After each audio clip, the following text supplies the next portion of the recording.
I am currently sort of semi-retired, but I spent 14 years at Career Tech in Lawton at Great Plains Technology Center. So you're going to hear some examples today as I go through my program, talking about clients that I may have consulted with and advice I gave and what the outcome was, and take lessons from what I did there. I work with small business owners.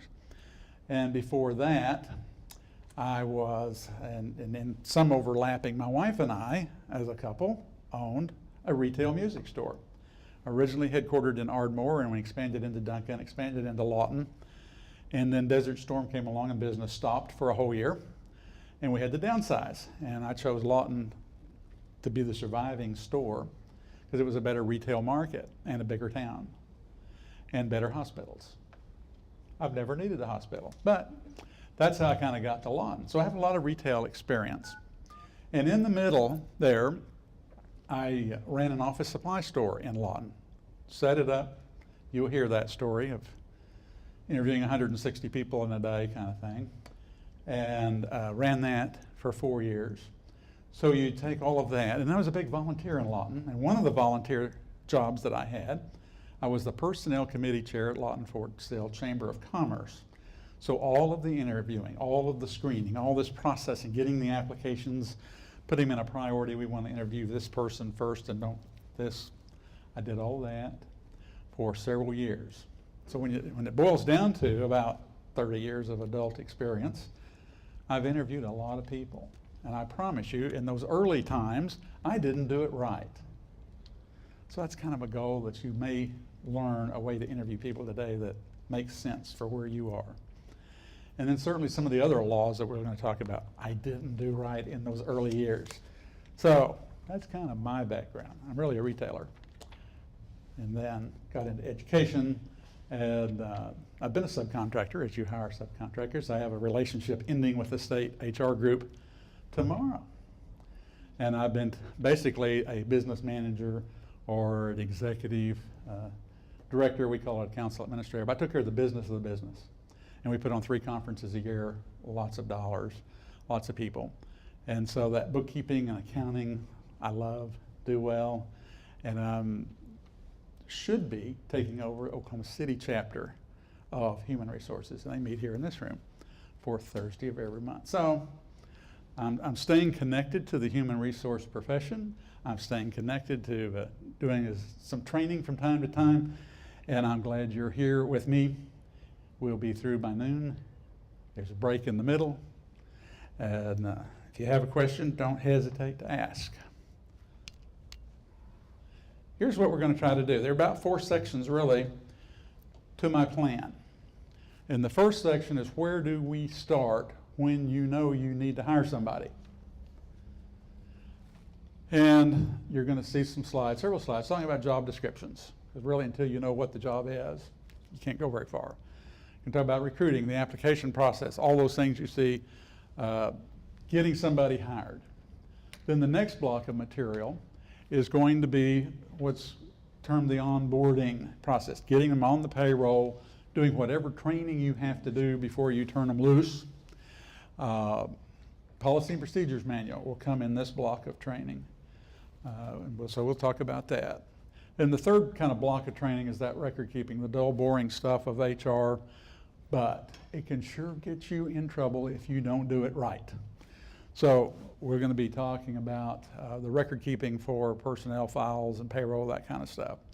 Then the last block of training, how do you keep the good people? You don't really care if the bad people go away, but how do you keep the good people? And valuations, it's something that companies do, big companies. I'm sure Joe does where he is. There's a value. If you got 350 people, you're doing evaluations for sure. 2 people, we probably don't evaluate your husband, in writing, but mentally, yeah. And then termination. Sometimes you have to fire somebody. So we're going to be talking about how to do that correctly. And then people do move on. And it's a similar process in terms of paperwork. What you do to wish somebody well, send them on, but you document it right. So that's where we're headed today. Okay, I got to remember, point it that direction. No, point it and hold it. All right. The old thing, and either Judy or Victoria talked about this, one of them, the way things used to be. Now, we're talking about when I was in college. Personnel was not very exciting field. It was really record keeping. It was backward looking, as my daughter would say, and no seat at the table. And that means that personnel manager wasn't in the big room doing the strategic planning for the company, planning where we grow, what's the workforce going to look like in 3 years or 5 years, and all these things that go on in what we call the C-suite. Personnel wasn't there. Then things changed at some point. Okay, I got to get this down. There you go. Personnel became human resources. Wow, nice, a new name. And you can see on the slide all the good stuff we do. Now, another word for recruiting, which I haven't quite adopted yet, but it's talent acquisition. HR is really good at finding names for things. So recruiting's become talent acquisition. But you can see all the hiring, firing, comp and benefits in a big company, maybe even like where Joe is. There's one person, that's what they figure out. What do we pay people? What do we offer people? And in big companies, that's a full-time job in terms of compensation and benefits. The wellness is a big deal in big companies.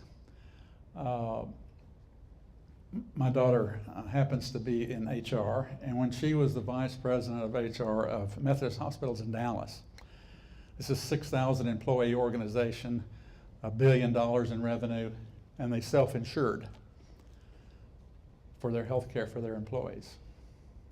That total cost was $34 million a year. And so for one of the state conferences, she came up and did a presentation for me, because I was involved in that conference.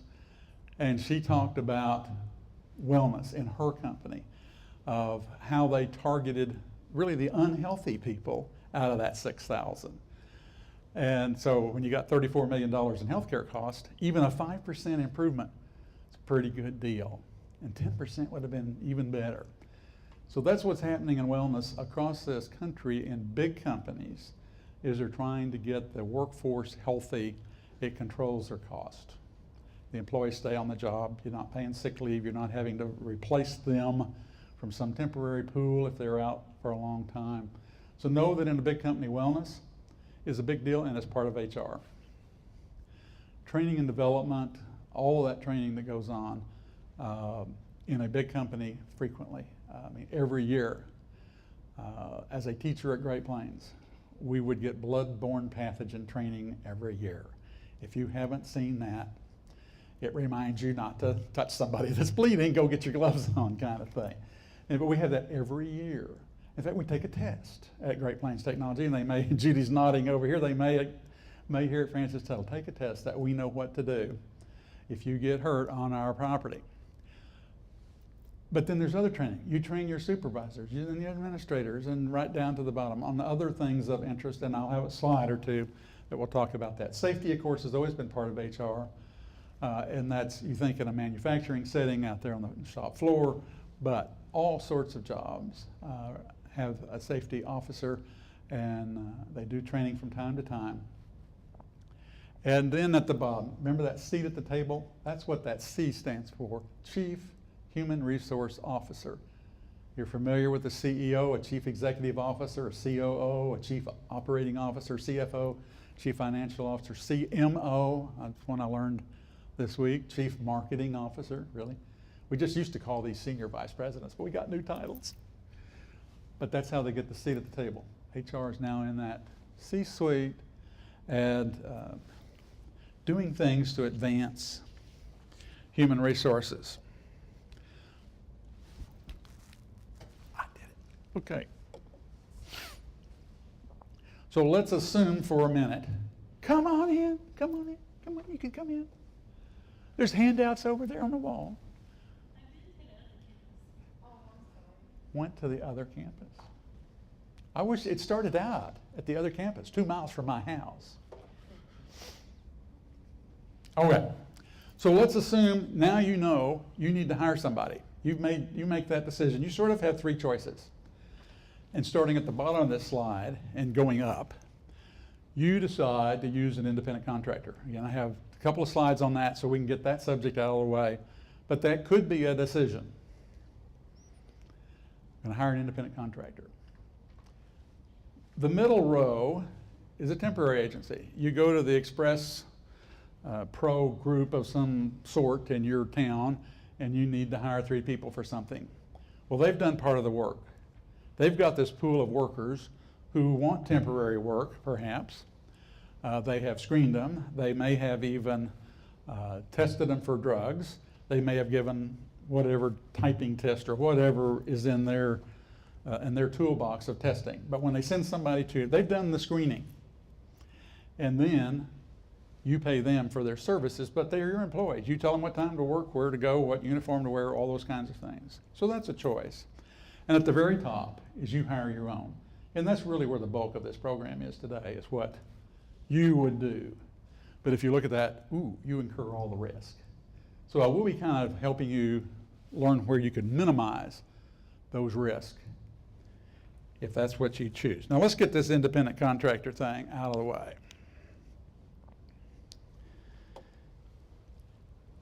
You're familiar with that term.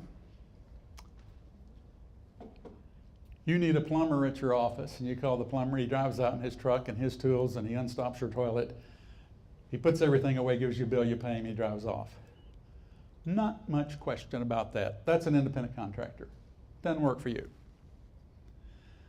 You didn't take out any Social Security, all those things in that left-hand side there. You didn't give him health insurance. If he got injured, it would be his workers' comp that covered it. Frequently people say, well, we just 1099 them. Yeah. That's exactly what happens with independent contractors that earn more than $600 in a calendar year. They get a 1099. So if you had a big job and I just grabbed a picture of a really big piece of equipment, and maybe you have bid on a project and you need that piece of equipment 2 hours, 3 hours, 4 hours on a site, then you might get away with that as an independent contractor. If you work those people 60 hours a week, are you responsible for the FLSA portion of it? We have a slide on that. Good. We have a slide.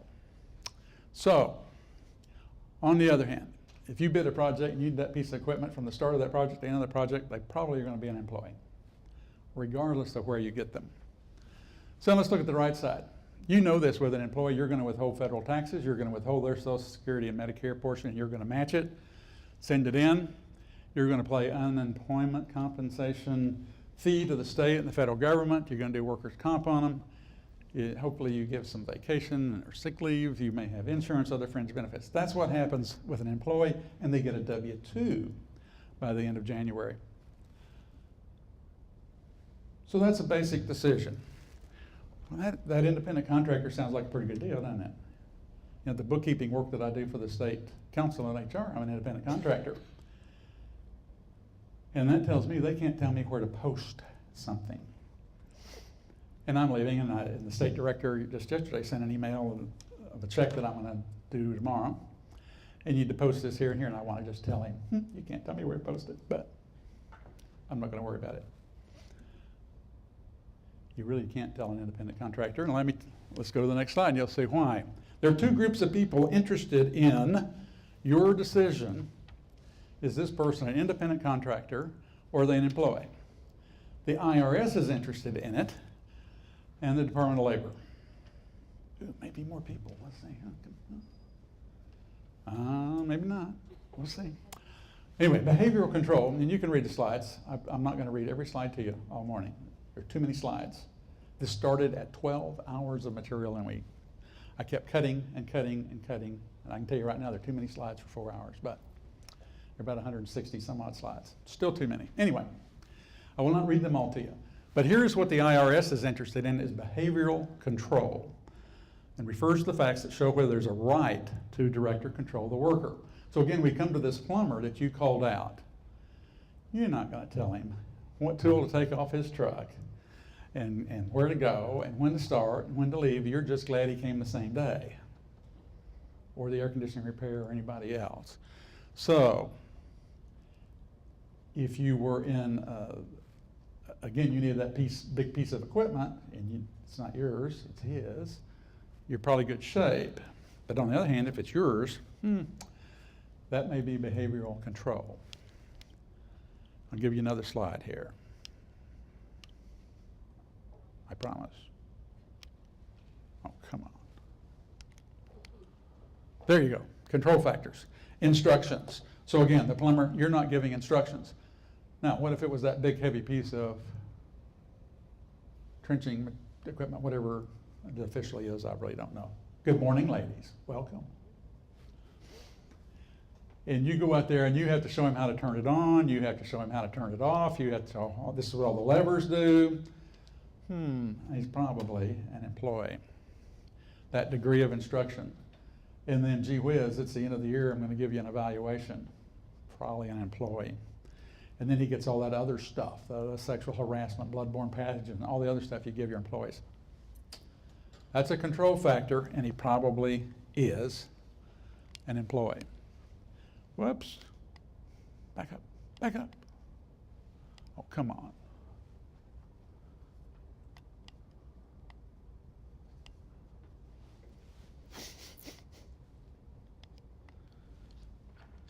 Please, back up.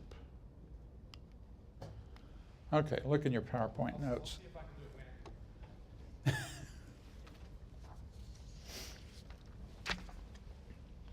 Thank you. All right, here comes Joe's question. And the Department of Labor is the agency that supervises the Fair Labor Standards Act, which Joe mentioned, FLSA. If it is deemed that this person is really not an independent contractor and he is an employee, then you owe him a 40-hour week and overtime for every moment over the 40 hours. If he is a subcontractor and he really is an independent contractor for somebody else, they owe him overtime. That's their problem. So the test is behavioral from IRS, and then the economic realities. If you're controlling him from start to finish, then he probably is your employee and you owe him overtime. All of you are paying more than minimum wage, I know from the type of work that you're doing, but just a little general knowledge.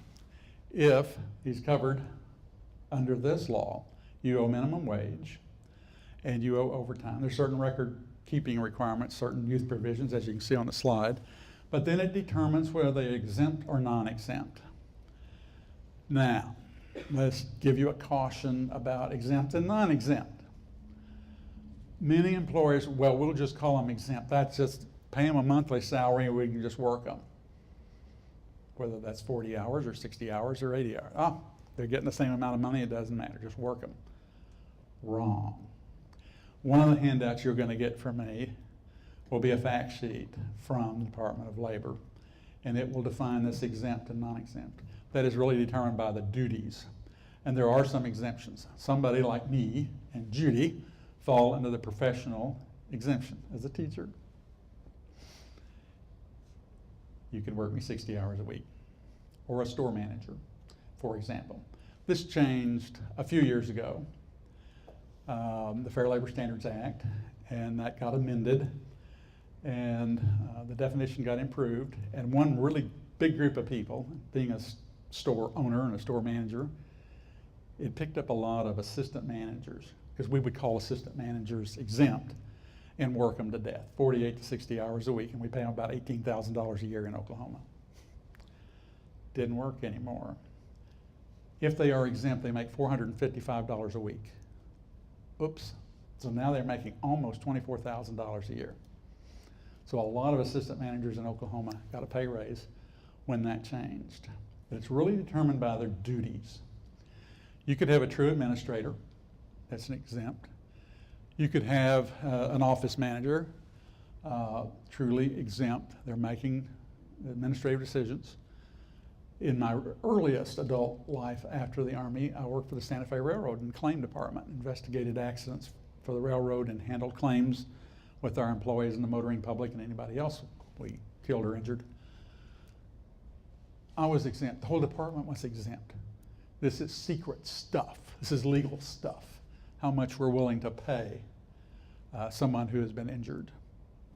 So we were clearly exempt. And then to make things, even if I had a really serious accident and I was headquartered here in Oklahoma City, I would call our attorneys and the attorney would come out to the site, and then all of my work would be protected by client attorney privilege. So, don't just go pay somebody a monthly salary and think you're going to get away with calling it exempt, because it's not. It's determined by their duties.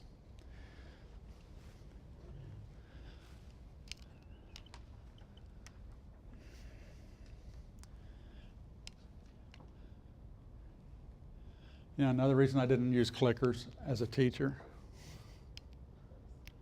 and kept my laptop right there. 2 forwards will be just fine. We'll go by job, and one more. All right, we do have a question over here. Can an exempt individual, does that require them to be salaried? The question was, does an exempt person have to be salaried? No.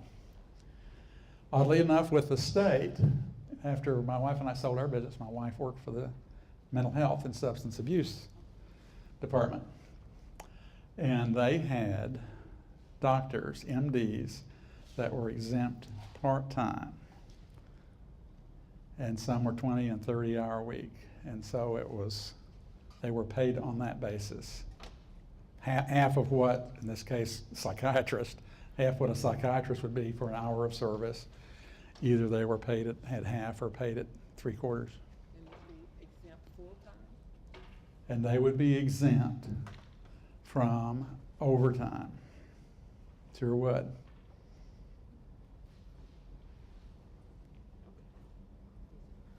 Yeah. And we have another new person. There's coffee over there. Okay. Don't say we didn't offer it. All right. Job descriptions was the slide we went by. Yeah, you know that. Well, let's look at the components of a job description. Hey, we haven't even got to interviewing yet. We haven't got the policy and procedures yet. We're still talking about what do you need? We've all seen job descriptions in the paper. And they're generally 3 or 4 very common things that you find in a job description, in a classified ad, or online for almost any position. What the job title is, summary of what they do, essential functions, and then this exempt, non-exempt question. It's kind of like for the state workers. Are you classified or unclassified? One is perceived of having protection and one is perceived of not having protection. All right. We got to solve this little problem. Battery? A battery? I'm sure, yeah, maybe a battery. Maybe.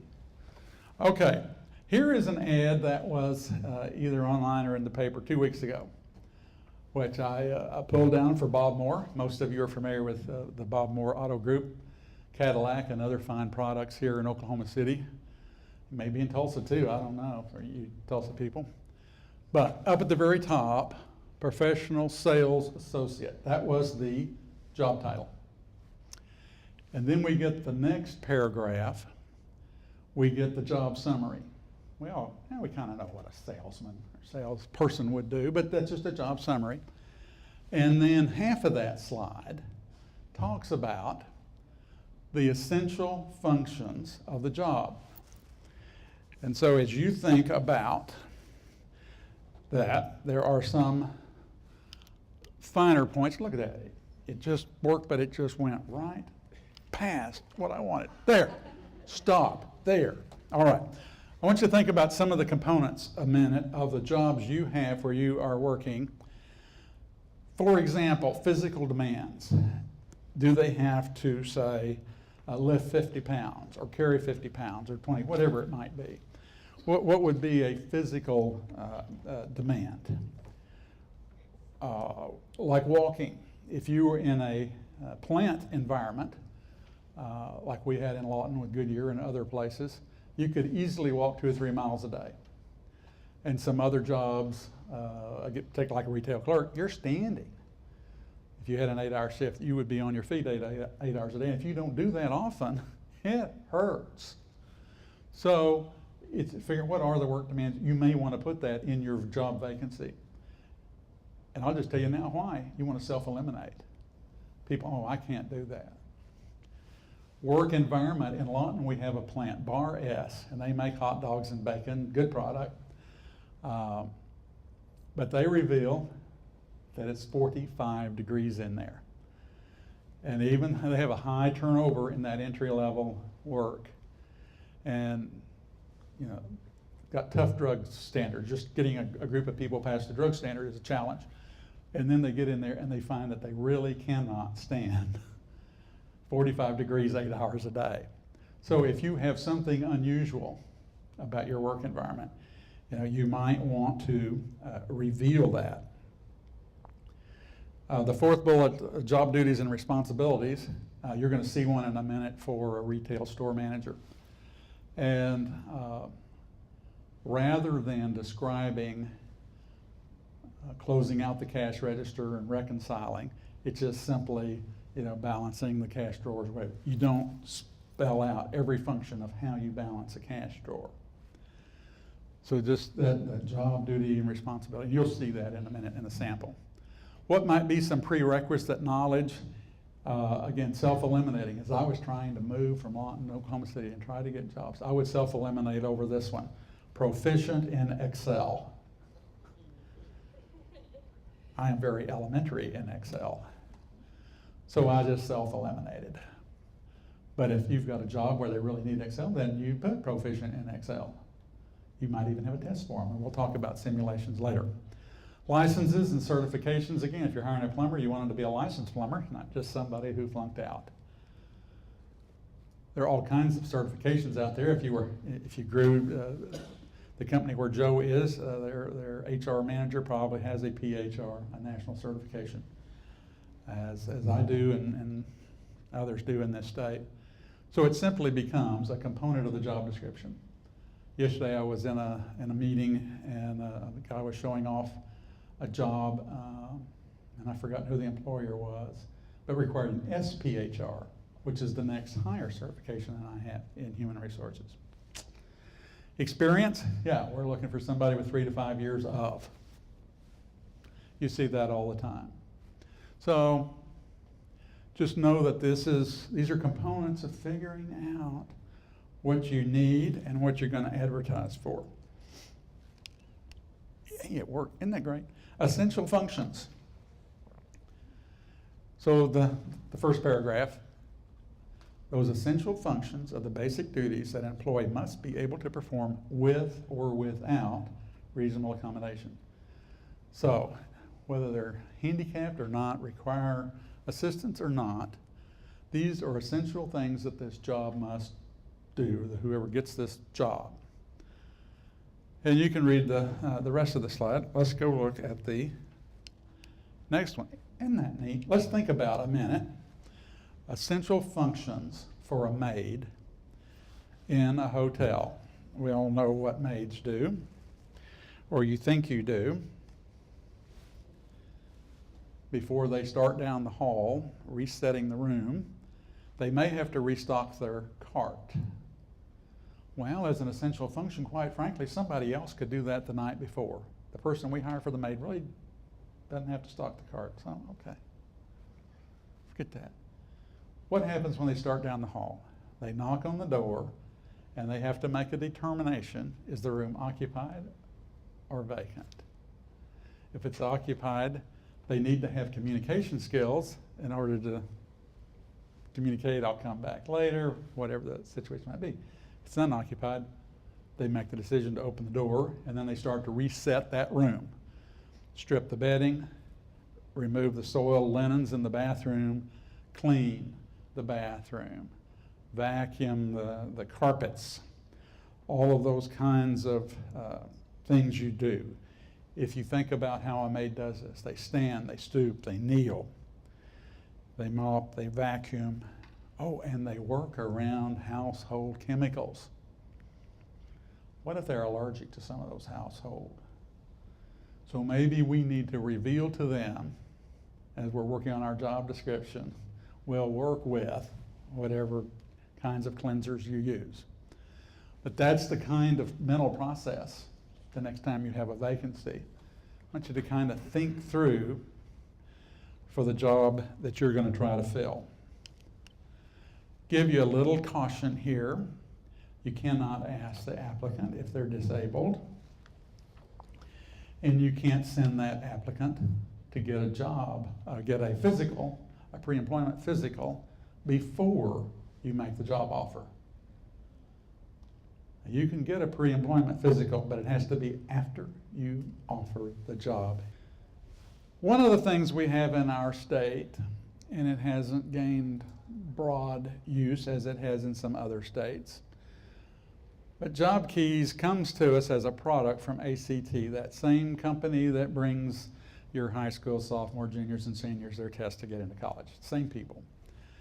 But it's a test. Somebody who is trained and certified goes into the workplace, they profile the job, and they come out, this is what you need. And then on the other side of the equation, the employees either through OESC or some other way get tested, and they come in your door with a bronze certificate, silver, or gold certificate. And it's that profile that tells you the level of person you need. And what's important about this and the other one that's right below it, if they're defensible in court, it's not that ACT is going to pay you if you get sued for discriminating, but they'll come and they'll testify the scientific background behind this and why it's valid, and it'll probably sustain you. One of our clients in Lawton is Silverline Plastics. And when we called on them, I saw a really good example, and I was not involved in Work Keys at all. I've forgotten why I was there, but we were there as a team.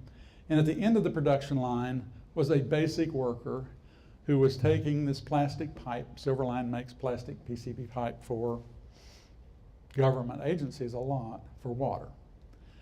And what was coming off the line at the time was a really small water line.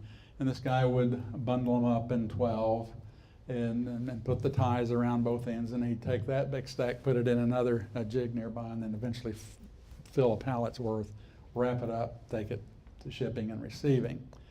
That's one of those bronze level, pretty basic.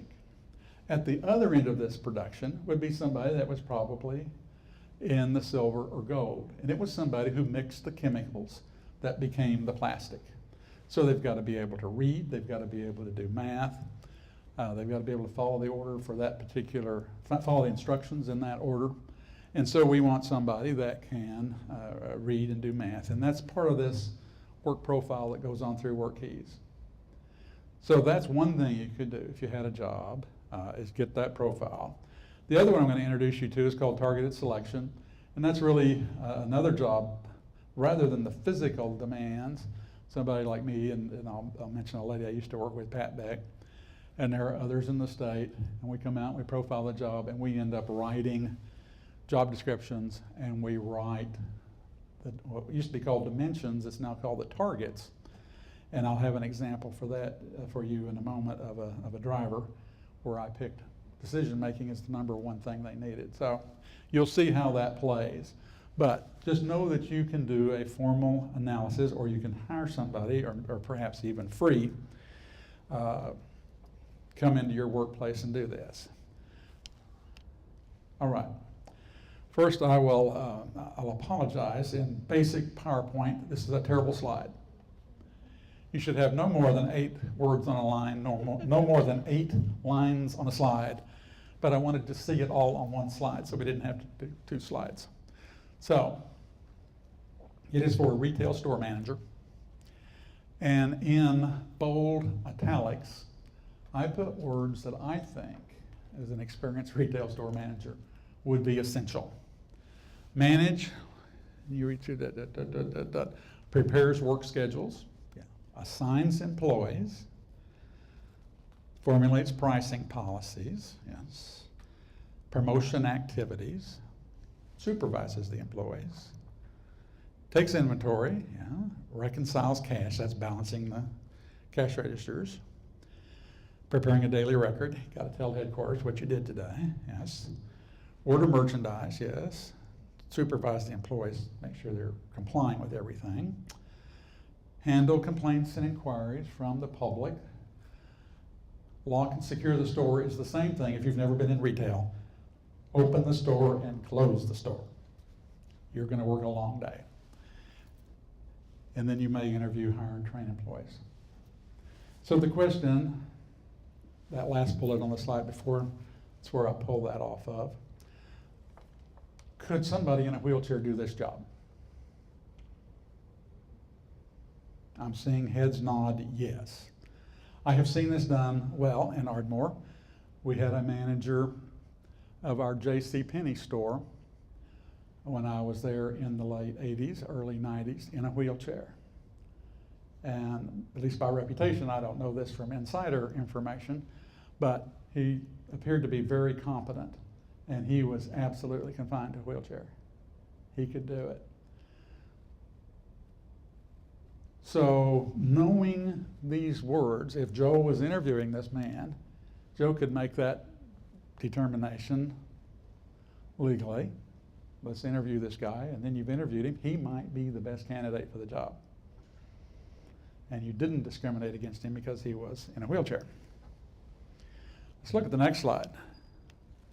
A dump truck driver. Same reference where I pull this off. And again, in bold and italics, I put what I think is important. Drives truck. I think I think we're safe to say he's not going to be a blind person. I think you got to be able to see to drive a truck. But let's look at the next bold one. Pulls levers and turns cranks. What about an amputee? I'm seeing Judy over here thinking about this. Would have to have some accommodation, at least. See, this is the dilemma really that Joe was talking about. If you had somebody, you needed to hire a truck driver, and he comes in and you can see, he's got a prosthetic arm.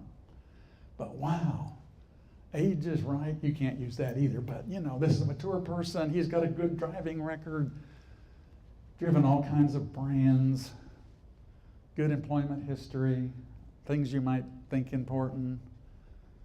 Now let's look at the other bold one. Moves hand and foot controls. So what about a leg amputee? Now, I don't know. The employee, the candidate didn't self-eliminate. He's in front of Joe. What do? You got to make a decision. You could do a simulation and we'll have a slide. My story from the Santa Fe Railroad days in downtown Oklahoma City. We had a switchman who fell off a moving line of cars down by the depot. Train ran over him, he lost his leg. Young man. And he came from a railroad family. His brother worked for the Santa Fe. His father worked for the Santa Fe 30 plus years. And so he wanted to become a locomotive engineer. Of course, we paid for everything, paid for the rehab, paid for the prosthesis. And an engineer, once he climbs up the steps of a locomotive, he sits in the chair for the most part the whole time. And we let him do it.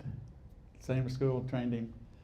I left, the railroad in '83, so I don't know if he had a long and successful career or not, but in theory he could have.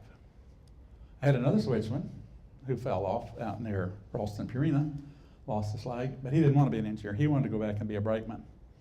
I did not see his demonstration, but to some in the railroad, he tried to prove that he could continue to be a switchman with an artificial leg, but we simply would not let him do that. We didn't feel it was safe. So part of your answer, Joe, might be a simulation.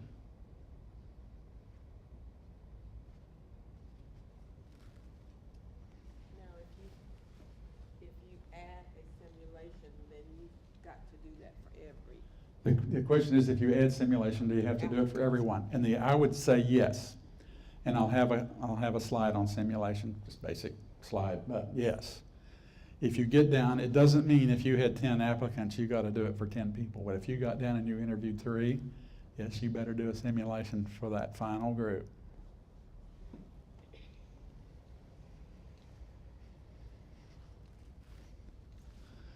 Okay, cross my fingers. No, back up. Back up. Here we go. Here is a link across the top that might help you if you do not want to find If you don't want to just go Google dump truck driver or whatever your craft is, you can create your own job description at that link. And as you look at it, down in the lower half of the screen, you would pick whatever. I actually went and tried to find a truck driver, and the next two slides is what popped up after that. So you put in the job information, and then task and activities.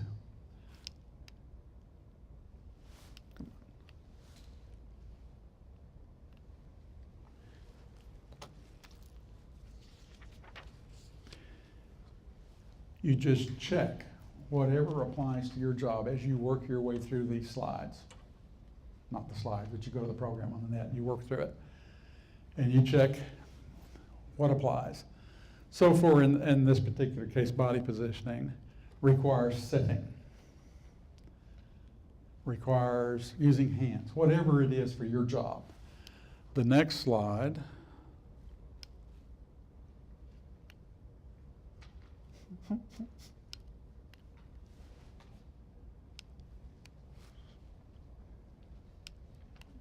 you did it. I beat you. Okay, task. And again, I had pulled this one from the driver. So you can see if you were going to hire a driver, a lot of these things would be good. Yeah, check vehicles to ensure mechanical safety. Yeah. Report vehicle defect. Yeah, you just work your way down the list. And when you get through answering these questions, you hit submit, and it spits out a job description for you. Yes, sir. Is there a Spanish version of this? I do not know that answer. Spanish for lots of things, but that, I don't know the answer to that one. But leave me a business card and I'll look it up. Do you know if, once you submit, or any time, I guess, in the process, do you know if you can edit, or is it just a set format? Because if you have something specific. The question is, could you edit it? And I do not know if you could edit that. Is this free? Or Yes. Oh, okay. I know everything sometimes you get to the end. This was free. Yes, back at the back. I do want to bet if you wanted to edit it, you can copy, and after you just create your description, you can copy and paste and then put it into Word and then change the description. That's what I would be willing to bet. The comment from the back is copy, paste, and add the edit. Always works. Maybe do Adobe or something where you can change. Yeah. So, good questions.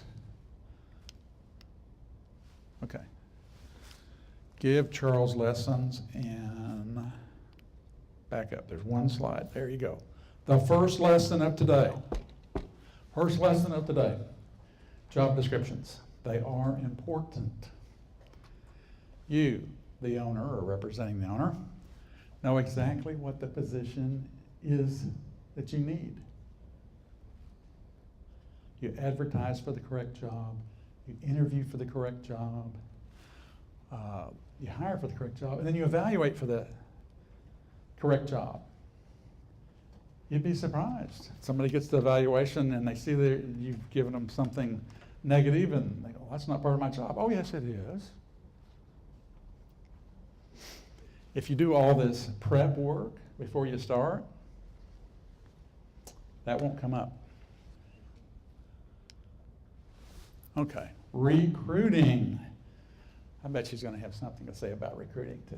Well, she did tell you. I mean, that's sort of, oh, come on, come on. Okay. If you haven't thought about it, when you have a vacancy and you advertise and you're promoting and you want these applications to come in, it's kind of like a funnel. Whether you get 10 in or 100 in. This year, earlier at Lawton Fort Sill Chamber of Commerce, I was already gone, but the person who followed me in that role, they had a vacancy for what amounts to the receptionist, 30-hour-a-week, hourly job, and they had over 60 people apply. The funnel was wide to get down to one. Pat and I did some training one time, and we did it several times for this company that owned a TV station in Lawton, but they own one in Waco too. And we had a supervisor who told the class if they had a college degree, he interviewed them. So it didn't matter how many people applied. No, part of this funnel process of looking at applications and, no, this person doesn't measure up, they don't have the certification, they didn't do what we said, is to narrow that funnel down to a group you can manage so you don't waste your time interviewing 60 people for a $10 an hour job. But that's sort of what a funnel looks like. And we're up here at the top, recruiting.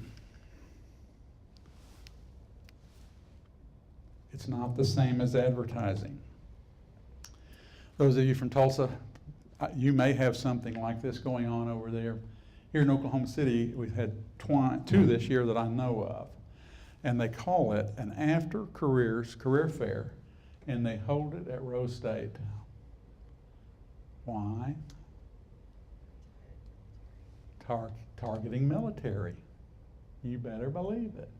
Because they could have come to the Chevy Event Center downtown. They could have gone to the fairgrounds, been more centrally located for everybody. They're having that at Rose State for a reason.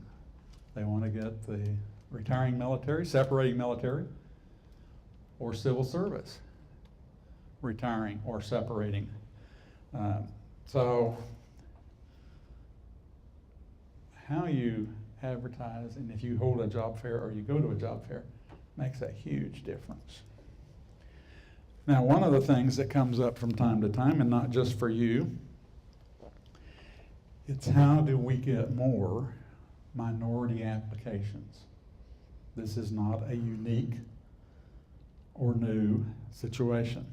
So I went to get SHRM advice, and you're going to hear me talk about SHRM today. Society of Human Resource Management, that's our national organization. On their website, millions of words of white papers and stories documented, and so I went searching. What's the best practices? What's being said today to increase your minority application process? And this is what I found. First, you ask your current employees for their help if they're underrepresented. And then job fairs at colleges or universities. Again, Joe might be, he's got 350 employees, but over here with husband and wife, they may not be at a job fair. But if they're expanding, they need to add a programmer, they need to add a graphic designer. Yeah, they might go do a job fair at a university. I can tell you from my daughter's day when she graduated and from Oklahoma State, major employers came there. And we had a good friend the same age going to a small college in Sherman, Texas, and nobody came. It was up to those graduating seniors to go find their own job. So you kind of need to know, if you were going to do that, where are you going to go? And you can see the other suggestions there. Veterans in enterprise, women in business. There are all kinds of women organizations. I don't know really what, I've been here in Oklahoma City for a year, and I don't really know what you have. And in Lawton, we had a business women group, and they really network and help each other. Do you have something like that in Oklahoma City? Yes. We have the Oklahoma City chapter of National Association of Women Business Owners. A National Association of Business Women Owners here in Oklahoma City. Do you have anything like that in Tulsa? I think so. Yeah? Good. What about you, Joe? Sure, it's the only one I'm on. Sure. Okay, that's good. Actually, I don't know if it's a good place to try to recruit or not, but I noticed when I went to LinkedIn the last time, there was some sort of bar advertisements, because I know I was female, for a professional women's organization and LinkedIn group, so that might be a possibility. Judy was suggesting LinkedIn. and women-owned business as a group to seek out. And again, as Joe mentioned the word SHRM, I'm in a lot of SHRM groups, and people put jobs. If they're moving to Oklahoma City, they post, I'm coming, I'm looking for this kind of work. I'm in an OSU group, same thing, all sorts of people coming back to Oklahoma. So LinkedIn is a place to identify people that you might be trying to recruit.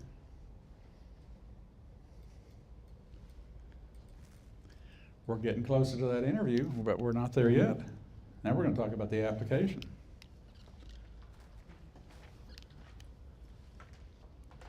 On your application and in your handout materials from me, you will have a sample application, by the way. Your application should only ask information that you're permitted to ask during the interview. So, and I'm going to have several slides of things you shouldn't do, and one will be, are you married?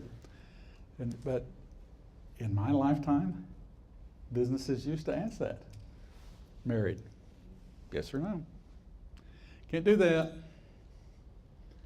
So on your application, make sure you're not asking anything illegal.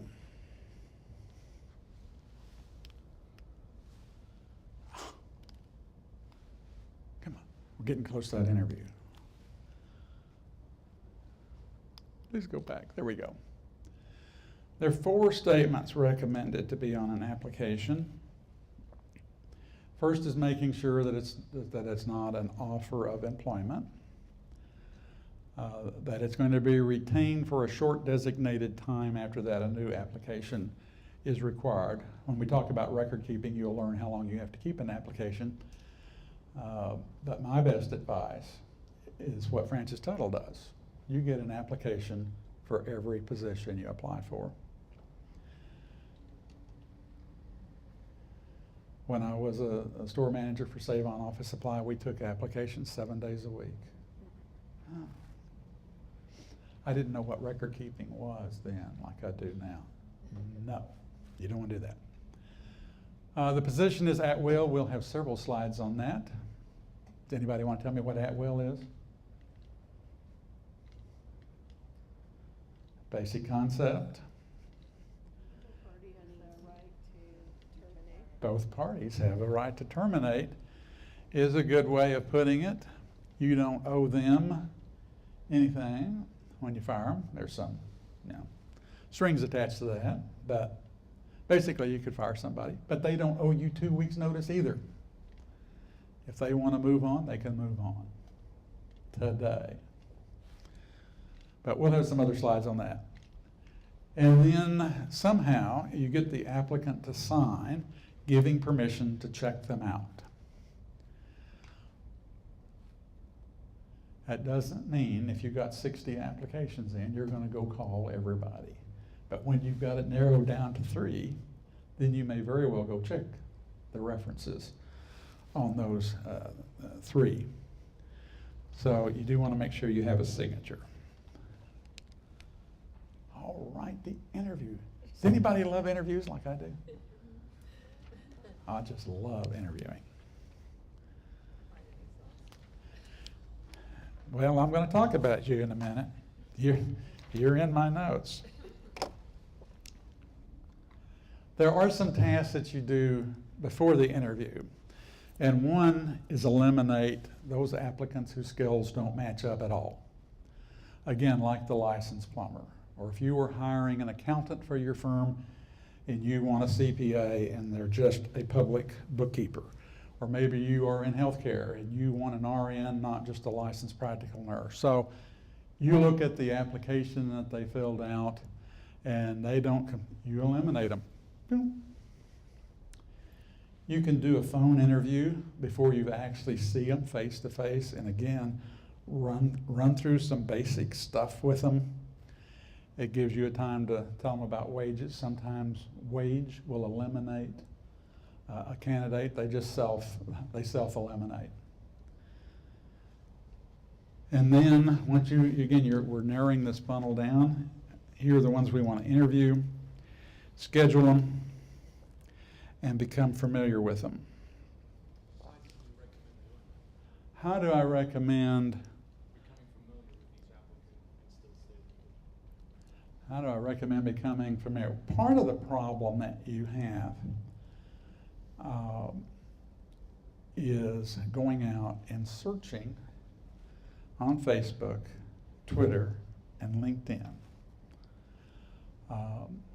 HR might do that. If you were in a bigger firm, the size where Joe is, probably HR does that. But my best advice is not for the interview panel to be doing that. We don't want them to know at the time of the interview that we've got pictures of you, intoxicated or whatever stupid thing you did on Facebook. That is eliminating people right now in our real world. Yes, we want to know it. If I was applying for work here at Francis Tuttle, yeah, they probably want to know. Charles got arrested last week, so I didn't really, but it's that kind of stuff. So the fine line is, who knows in this interview process that in small town, nobody here was really from a teeny town, but like where I came from, even in Lawton with 100,000 people, if I had applied someplace, the chances are they knew my wife too, because we were prominent business owners in the Chamber of Commerce type community. Now, if you were not that kind of person, then you probably didn't know me. On the other hand, if you were a doctor or a lawyer and you bought a piano, yeah, you know me, because you didn't get it cheap. In this pre-interview stage, if you ask, and this is a way to eliminate people, to send an application and a cover letter, and they don't do that, and you got tons of applicants, you could reject them. And sometimes this hurts. I would see it at the chamber. They didn't follow our instructions. And you look at their resume, which I didn't even ask for. Oh, this would have been a good person. But we got to use something to screen them. And not following instructions is a screening tool. What? That's for sure. That's for sure, she says. Quick question. All right, here comes the question. So you're saying that you can't eliminate on grounds of, like, what if you know someone to be to lack integrity and things of that nature? You can't eliminate on those grounds? She asked if you could eliminate on grounds of integrity. Well, And things of that nature. If you know that person okay, I teach students, so one example I gave them was if they're on Facebook, they tell me that they want to be a daycare worker, but on Facebook they talk about how they had to beat their niece or nephew or something like that. I tell them the implications of that. So if I saw that on Facebook, if I'm hiring for a daycare worker and I see on Facebook, I just had to pop him and send him in the closet or something, can I eliminate on those grounds? I would think so. But I would have an integrity question in your interview, and you ask all of your applicants a question based on integrity. That I've already researched them up No, on. but they may tell you in the interview. Okay. So you ask, and I've got a couple, again, I got some examples Okay. of good questions versus bad questions. And so there could be a good question that would reveal that. Yes, Judy? Are there any cases that you know of where people have gotten themselves in hot water by eliminating people based on things they found on social media? Yes. The question Judy asked, are there cases where people have gotten in trouble by eliminating something they found in social media? Yes. And that's why in a bigger firm, I would not want the interview panel knowing what HR found. That's the way to be safe. In a bigger, of course, where most of you are and where I was, you're everything. You own the company, you're the bookkeeper, you're the HR director, you're also the janitor kind of thing. So you're doing it all. But in a bigger company, yeah, the HR would know that, but the interview panel would not. At that point in the process, where we are in this, you get down to the end, you got 3 people to go check out. Then, So, HR would know this, even though the interview panel. I mean, why would you want to hire someone in your organization when you know, You know, if you say you only had to take this hypothetical question, if you only had 3 people apply, and all 3 did a good interview, and you know one, in like in her case, just posted that they struck their nephew and sent him to the bathroom in handcuffs or something, you know, because that just made the news here in Oklahoma City. Don't know if you all saw that story in Tulsa, but some parent sent the child to the room with handcuffs on. You know, wouldn't that be?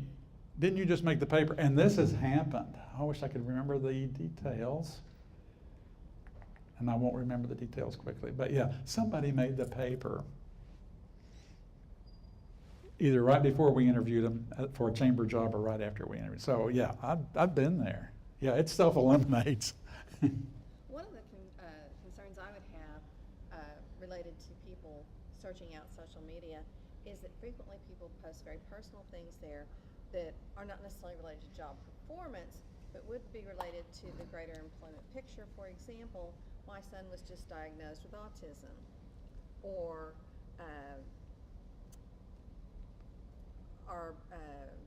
I'm pregnant, or Oh, I've got, yeah. stuff. She's talking about, again, and I make the assumption everybody here is good at Facebook. Judy's probably making that assumption, and I can tell you my wife, who's 9 days older than me, does not have a Facebook account and never will.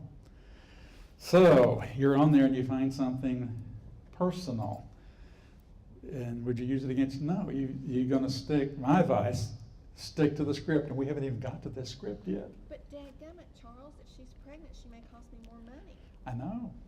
well, she's Not gonna be job having a related, baby. Judy. It's not. You might can't look at that and evaluate it. That's why Now, it's predictive behavior, if somebody got in trouble over here and slugged a cop, something like that, that would be predictive behavior that you can't put that person into your organization because they're very likely to slug one of the people that we're guarding. Oh, we've got that covered later, Joe. We're going that way. All right. Let me stick on my script so we can get to that first break. Okay, the interview, the application. We've weeded them out. I know it's been a long time, but please go forward.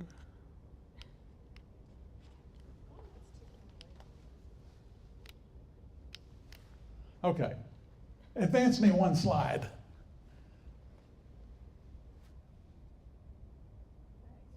One back. One back. Go the other way. One more. One more. Yay, thank you. My new clicker at the back of the room is Victoria. All right.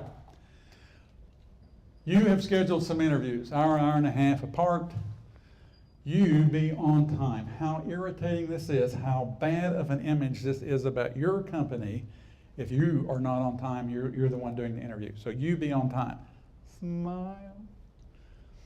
Offer the candidate a refreshment, the water, the coffee, whatever you would do. Put them at ease. You share a table. You don't sit behind your desk. Get out with them. Point number 4, ask permission to take notes because you're going to be learning more about this. You're going to see a sample of an interview form.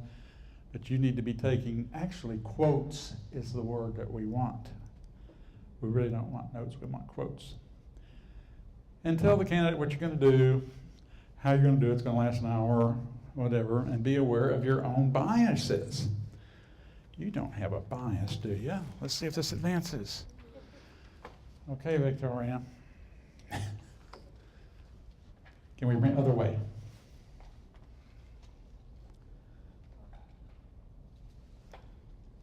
Back up. Interview your biases.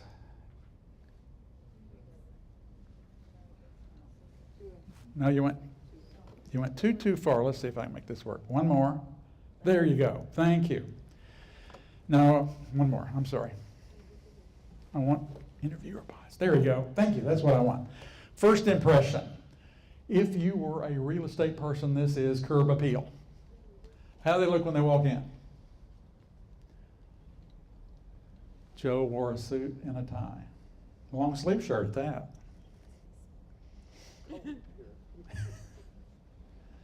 I not only put on a tie, because I'm retired, I don't wear a tie. I only put on a tie for you. I got a haircut last week, just for you. My hair is actually longer than my wife's, so. But I dressed up for you. First impression. We had an interview at Great Plains Technology Center one time, and one of the people on the panel, what he noticed out of the 3 candidates we saw, the one we ended up hiring, his shoes were polished. Really? That's what made the difference. His shoes were polished. Stereotyping as a bias, I can tell you, spending 20 plus years in Lawton, the business community had a bias against for years and years, so we had to work and work and work to get past this. The military dependent.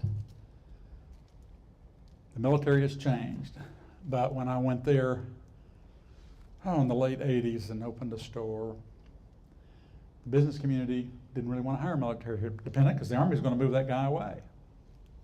Well, the Army's changed. Now people stay put a lot longer than they used to. 3, 4, 5 years is really quite common now. So would you rather have a good employee for 2 years or a average employee for 3 years or 4 years or 5, We really had to work against this bias that people discriminate against the military dependent. Doesn't matter if the military dependent gets a preference on post. That was a big stereotype that we had. Similar to me, then we had an administrator at Great Plains who certainly had a bias in favor of those of us who served in the military. If you were a veteran, you got along fine. If you weren't a veteran, you just weren't part of the in group. Similar to me, halo effect is the person, yes ma'am. Okay, I have a question. Here comes the question. Okay. I was on a panel where we did like gap analysis for the aeronautic field, and some of the hiring managers said that if they smelled smoke on the interviewer, they eliminated that person because they didn't want to have to, because it limited productivity. So they didn't want to have to give them smoke breaks and all that stuff. Is that legal? We're going to talk about policy and procedure manuals. But if the company is. I know, but here's what happens when again, I mentioned Pat back, and we get these calls from customers like you. What should we do? And the very first words out of our mouth is, what does your policy and procedure manual say? And so you will address smoking in your policy and procedure manual. Can't do it on the property. As Judy announced this morning, you can't do it even in the parking lot in your own car. Please leave. And this was a real problem because I was in the same wing of Great Plains that she is in with adult students. We didn't have high school students in our building. And I was bound and determined as a teacher, I am not the smoking police. But if I caught somebody, I would call somebody who was in the smoking police. I'd get an administrator that was responsible for that. I'd pass the buck. But that's where you cover it. And so then you can use it against them later. But you can't, in Oklahoma, smokers are protected, right? Isn't there some smoking statute? They're a protected class of people in Oklahoma. So, no, don't discriminate against them. But your policy and procedure manual will explain the lack of break time. They can use it to potty or they can use it to smoke. Your pick, get back to work. So, let's get back on, where am I? Interview biases, halo effect, nonverbal. Oh, this one's always fun in this day and age. What was the halo effect? The halo effect, they did something really good. Either for you or some other place, they did something fantastic. They could come to you in small town America. They might have been on the city council. They might have been the mayor. They've got a crown of some sort. It happens.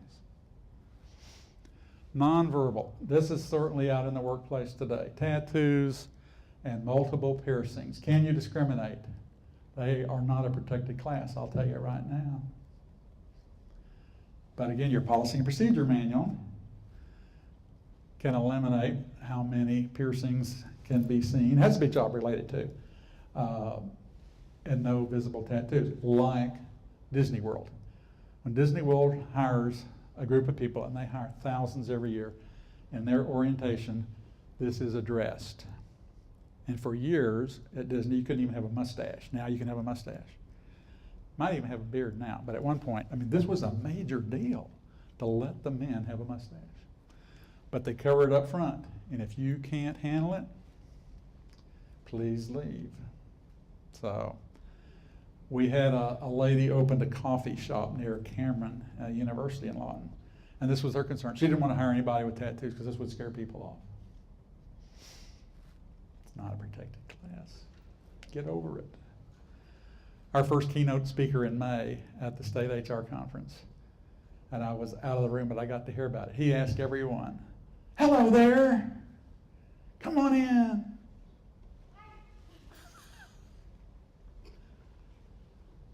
They asked how many in the room have tattoos, and I wasn't there. I don't know how many people stood up, but it's a major irritant to people my age, and the people the age of some of you. It's nothing. It's common, even in a military town. It's common. Get over it. I don't have one. My wife doesn't, and my 42-year-old daughter doesn't. So, and the last one, where I was in Lawton, was a really nice way of saying gay lesbian. I had an employee at Save-On Office Supply that absolutely refused to wait on a gay or lesbian. That didn't come out during the interview. And that wasn't covered in the policy and procedure manual either that I know of. But I mean, is it discrimination of any type? He Would that moved. be covered in your policy? Would it need to be covered? no, but it didn't. But it should be. You should address that we're an equal opportunity employer, and we don't discriminate against boom, boom, boom, boom, and we'll cover that in policy and procedures. But I had somebody that did, and wow, I didn't know how to handle it. This was, years ago. Hello, Lori. Hello, Charles. How are you? I haven't talked about you yet. I missed it. I haven't got to it yet. That's why. Oh. What's your question, dear? What if you're a Christian organization on that last cultural, social? That's a good question. I do have that story later, Okay. but I'll tell it now. I had a church where I had served as choir director, small Presbyterian church. And their minister retired, and so one of them, and I had moved on in my life, and so they came to me for advice. And the congregation was reasonably conservative, and they wanted to ask what would normally be an illegal question. Because they wanted to know about how the pastor, in this particular issue, because in Lawton we have a good gay lesbian community. And so I ran it up the flagpole with several HR professionals, and every single person said the same thing. For that particular situation, they could ask a question. So I wrote the question, something similar to this. Tell me about a time when you had to counsel a gay lesbian couple. What was the situation? How did it turn out? So they got to find that conservative pastor that they were looking for. But we'll come back to that. You'll see that's a good question. Thank you. All right, we get past our biases. One forward. No. Yes, that's fine. You did good. Structured interviewing.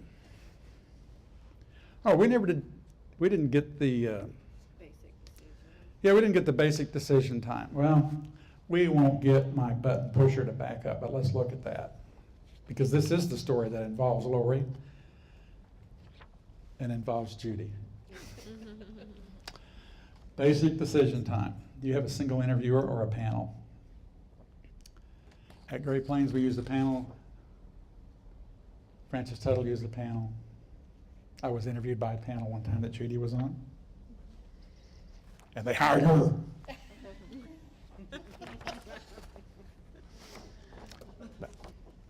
We're all friends.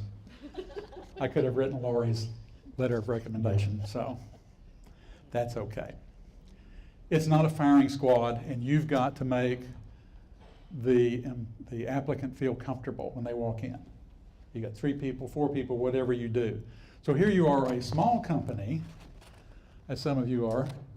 You might actually have an hourly worker on that panel. I tried this at the Chamber of Commerce in Lawton, and many times the person I wanted to put on it was applying for the better job, and I wasn't successful at it. But it's a way to get by in. If you're expanding, if you were hiring another driver, you were another surveyor, whatever you were doing, using a panel is a great way. As you look at the next point, it's difficult for them to know who to address and who to talk to. Again, in your explanation, making them welcome, you could cover that. One idea is upper management, somebody from HR and a technical peer. In my interview with Judy that Lori got, we had a deputy superintendent. We had an upper management there, and we had peers in that department. HR wasn't in the room. I did an interview with the Turnpike Authority in March of last year. Really good interview, but somebody from HR was there. Yes? Isn't having a peer doing interviewing a little bit risky when they may not have had any training and they may ask questions they shouldn't be asking and so on and so forth? As you're going to see in a slide in a minute, structured interview, it's written, and you don't stray from that. You do explore, you go deeper. We haven't got to that point, but yeah. Tell me a time when you experienced fantastic, knock your socks off kind of service.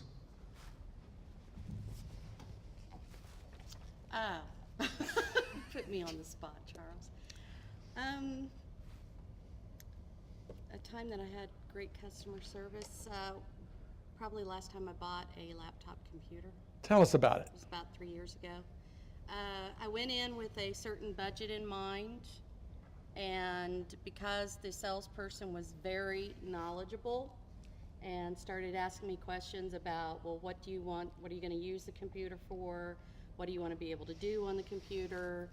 Then he actually sold me a more expensive laptop, but I was much happier with it because it did do everything I needed it to do, and it was as fast as I wanted it to be, and I hadn't told him that I could actually afford that higher priced laptop. So I think it was a win-win for both of us. I don't think he was on a commission, but Thank you, Lori. It was a good experience. I can't begin to repeat all of that so that it gets recorded on the tape, I'm sorry. But you kind of get the point. Lori gave us a story of buying a laptop computer 3 years ago, so that's a reasonable thing. And we have an idea, if you were interviewing her to be a customer service director of some company, you'd get an idea of what she considered to be good customer service. And that's really what we're after. We're after past behavior, predicting future behavior. You know, it was the salesman from some other store. We know what she thinks good customer service looks like. So, good job. And that's what we're after in all these. I won't ask you, would you go ahead and advance that one? I won't ask anybody to tell me about a time when you had to terminate an employee. I will tell you my story about Stuart. And this was in my days of owning music instrument stores. Stuart sold classical church organs, and we sold Baldwin brand organs, which was third in the market. Allen's number 1, Rogers is number 2, and Baldwin was number 3. And Stuart was not very good at his job. He didn't make a lot of sales, and he was frustrated. I did everything I could do to help him. He got all sorts of training, rode with him. He had reports. I'm seeing who he's called on, where they are in the process. This can be a really long, slow 3, 4, 5 year process to buy a church organ for a church. So, I wasn't really very happy, and I probably should have fired him a long time before. But then one day in the afternoon, one of our faithful customers called us from Marietta, First Baptist Church, had something wrong with their organ. That's fine. I'll have Stuart come down, and he'll tell you what he thinks. And the diagnose it, call the repairman, whatever we need to know. And so Stuart did that. He went down to First Baptist Church, and the organist there, nice old lady named Agnes, don't remember her last name now. And Stuart proceeded to just bad-mouth Baldwin from one end of that church to the other. How bad this product was. Well, Agnes didn't like that. She liked Baldwin. She liked the organ she had in the church. She had an organ at home. She had a Baldwin piano at home. She was Baldwin through and through. She didn't like that at all. So she called me and my wife at the end of the day. Stuart had already come back and gone home. We needed to have a talk with Stuart. Next morning, came in, called him into the office, and we went over. We got to hear what his side of the story was. You'll see that's something you should do. Get the employee to tell you their side of the story. And then we had to let him go for that behavior in front of a good customer, someone very loyal to the brand and loyal to our store. The surprising result from Stuart was he was relieved. He was miserable. He knew he was a failure as a church organ salesman. And he was so happy to be relieved. He went on his way. He did not file for unemployment. He'd been a history major at Baylor. He got his teaching certificate. He got a job teaching. If you can't get a job, go teach, I guess. I don't know. But that's what he did. And we were happy. When you think about small town dynamics, I knew him before we hired him. He was the organist in our church, an 8:30 service. That church had bought an organ from us, so I sold the product he played on. Friend of my father's and many others. Kind of tough when you have to fire somebody that you know, not just works for you. And we'll talk some more later this morning when we get to terminations about why it is so hard to do that. So there's my story. And we'll tell you some more later. Could I have the next example? And I won't have anybody do that. But this might be if you had a business and you were going to hire somebody, we want to know how they plan a project. Now, I've just finished in May as co-chair of the state HR conference. Joe, did you come to that? No. We had 570 HR professionals in Oklahoma came to this conference in Norman. And it was on May 8th, 9th, and 10th. We had 3 keynote speakers. We fed people twice. We had a really great band, the Wise Guys, on Thursday night. My total bill at the hotel, $119,000 roughly. So this is a big deal. I was a co-chair and I had another co-chair. It was a success. We made money. Tomorrow I will give the profits to the chapters around the state. If I stopped my story right there, you really don't know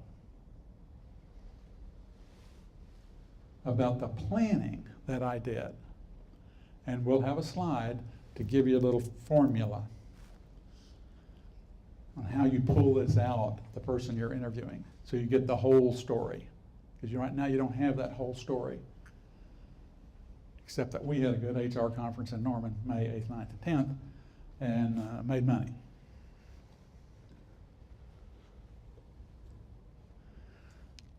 Let's see. Okay, if you'll advance to slide 1. A real life example, go ahead and advance it. All right. One of my clients had this position. This was a real position. And it was for a driver of a van in Oklahoma City that picked up individuals, transported them to medical services for Medicaid.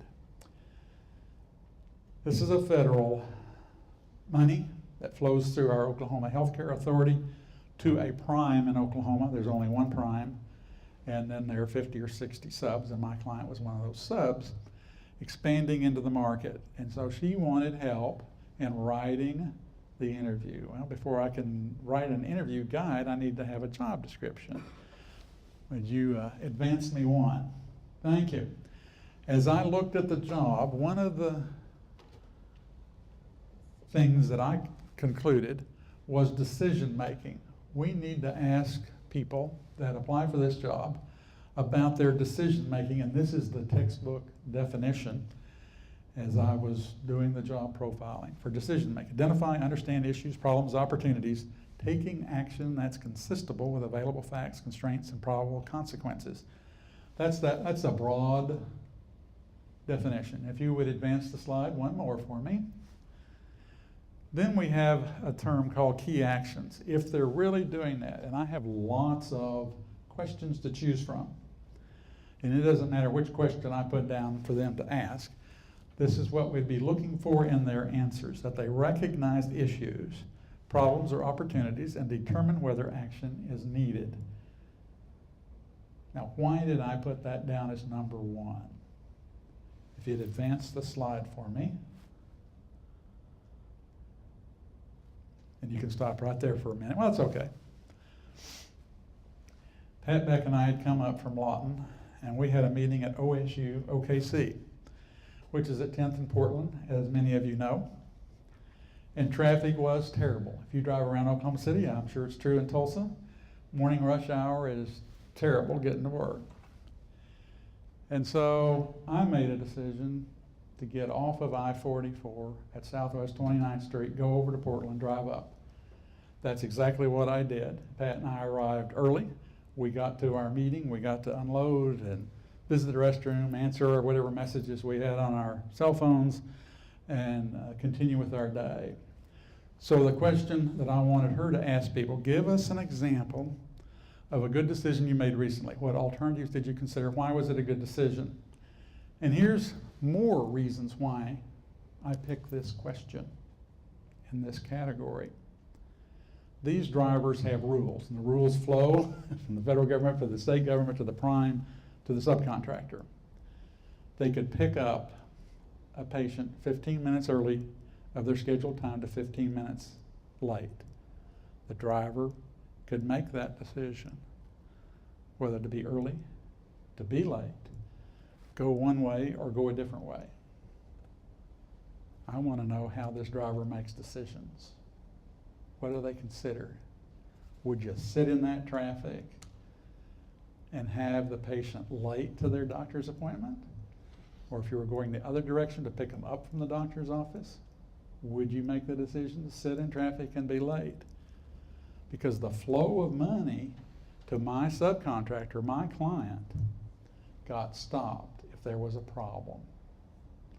And it was that patient getting picked up. All he or she had to do is pick up the phone, so my driver was late. And an out-of-town trip for us from Lawton up here is about $156 each way. The payment stopped until that incident was investigated.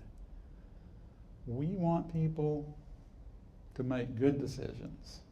Lots of other rules. They can't stop. You can't go by the 7-Eleven and pick up Route 66 drink or whatever it is, because it's happy hour. Sorry, no stopping. No smoking in the van. Somebody asked a smoking question. Well, you know what happens out there in the workplace. A decision gets made by your employee and it breaks a rule. So this was really, for me, a very important issue in hiring. How do they make decisions on the job site? Next slide, please. 3 potential areas to interview. One is technical knowledge, what you know, behaviors, what you do. The one I want you to look at the most is the third one, and that's motivation. What motivates this employee? Job fit, location fit, and organization fit are 3 of the things that motivate somebody. In a job fit, and before I ever knew any of this academic stuff, I can tell you, in my days at Save-On Office Supply, I had a really nice looking girl, college student, with some tattoos and some piercings, and she just didn't relate to people. She did not work well at the cash register. She was uncomfortable, but she soared in the back room in shipping and receiving. So that's where I assigned her. She was happy, and I got a day's work for a day's pay kind of thing. Everybody was happy, because that's where she was happy. You're happy doing stuff. I loved working with small business owners and still do, because I was one. And when I started, there wasn't a whole lot of help available in Ardmore, Oklahoma. There's more help available now. Location fit. Judy knows. Lori, well, I'm sure has heard the story of some industry looking to come to Oklahoma City or go to Denver, Colorado Springs area. And why did they look at both cities? I don't know, but they decided on Colorado Springs. Why? Because the president, owner of the company liked to snow ski and he wanted to be really close. He wanted to be able to get to the slopes within 2 hours. So Oklahoma City lost a business. And then organization fit. There's simply organizations have a culture. Even small businesses have a culture. Again, this ethic culture that we talked about earlier might be one. It could be wide open, anything goes, get the customer's money and never go back, or the experience that Lori had there. I mean, this guy really wanted to make sure Lori's needs were met. So you find those things out as you're going through in the interview, and there are questions there. Next slide. This acronym STAR is what I want to introduce you to. The S and the T is what was the situation, the A is the action, and R is the result. So in my Stewart case, my situation was that Stewart badmouthed our brand in front of a customer out of town. My action was I fired him.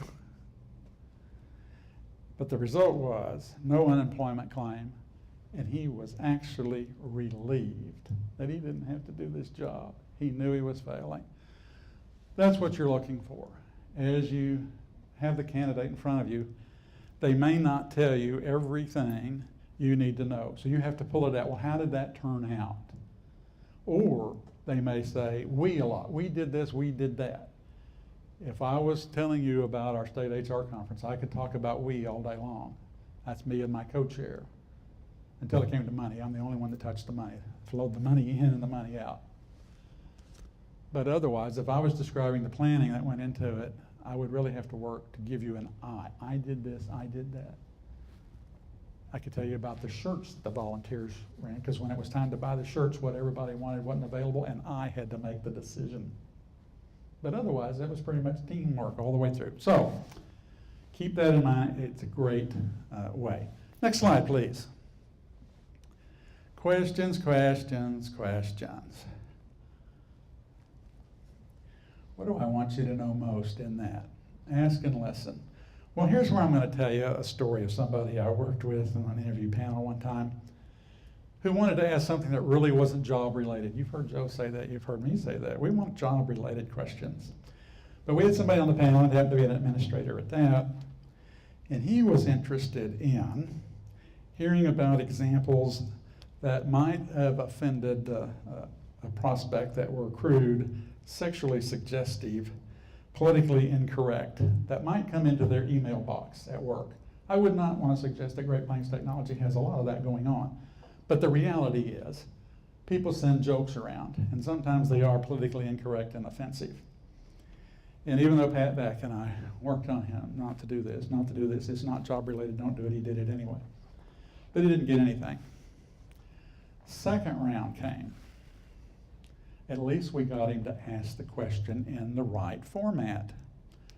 Tell us about a time at work when something occurred that offended you or was irritating to you. When he asked the question in that way, it worked. He got all kinds of answers from people. So asking the question correctly helps you, even if it's not really job related. I would encourage you to ask job related and forget the other stuff, but if you absolutely, positively got to know something, ask it correct in that format, and it will work for you. You can see the bottom bullet is write down quotes. I want to make sure that if somebody comes in, you're going to learn that you have to keep these notes for a year. So what I don't want you to write down is cute blonde in the blue dress kind of thing. Good at really. Don't if it you write down quotes, you won't be doing that. I can tell you in some of interviews I did, even when I got hired at Great Plains, I would reveal I don't have any elder care problems or child care problems. Don't write it down. It's not job related. Did it help get the job? I don't know. Do I want them to know that I don't have a kid at home and my father's in excellent health? You bet. You're going to get 40 hours of work for 40 hours of pay out of me. But they shouldn't have written it down. I hope they didn't. Of course, it's been destroyed by now. But don't write down things you're not supposed to know.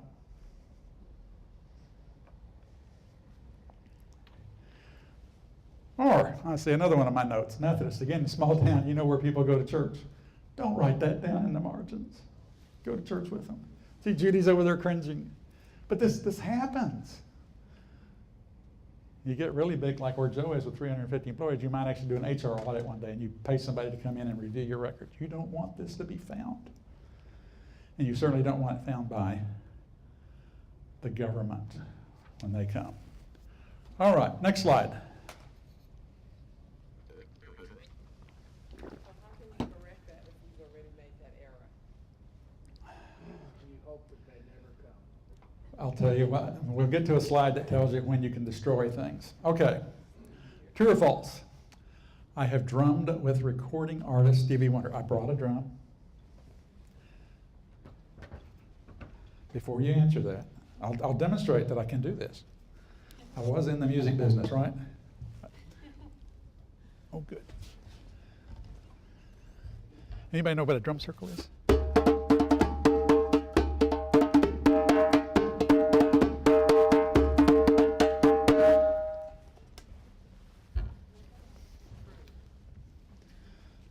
True. Is that what you're saying? Okay. Anybody want to know anything else? I hear one true. What do you think? What city was I in? Oh, a follow-up question. I was in Anaheim, California. The job you're interviewing for requiring you to play the drum? No. Although I used it in my work. I used it in customer service training.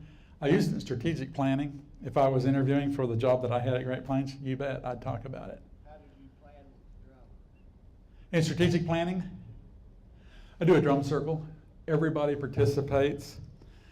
And I start with, I know you're all probably not interested in that, but Joe is. So we start with little instruments and we build to these deeper, bigger instruments. And I start with the pulse, the heartbeat of whoever the leader is. When I was doing schools, it's normally the superintendent, deputy superintendent, but whatever. And then normally in a school like this, I have a nurse.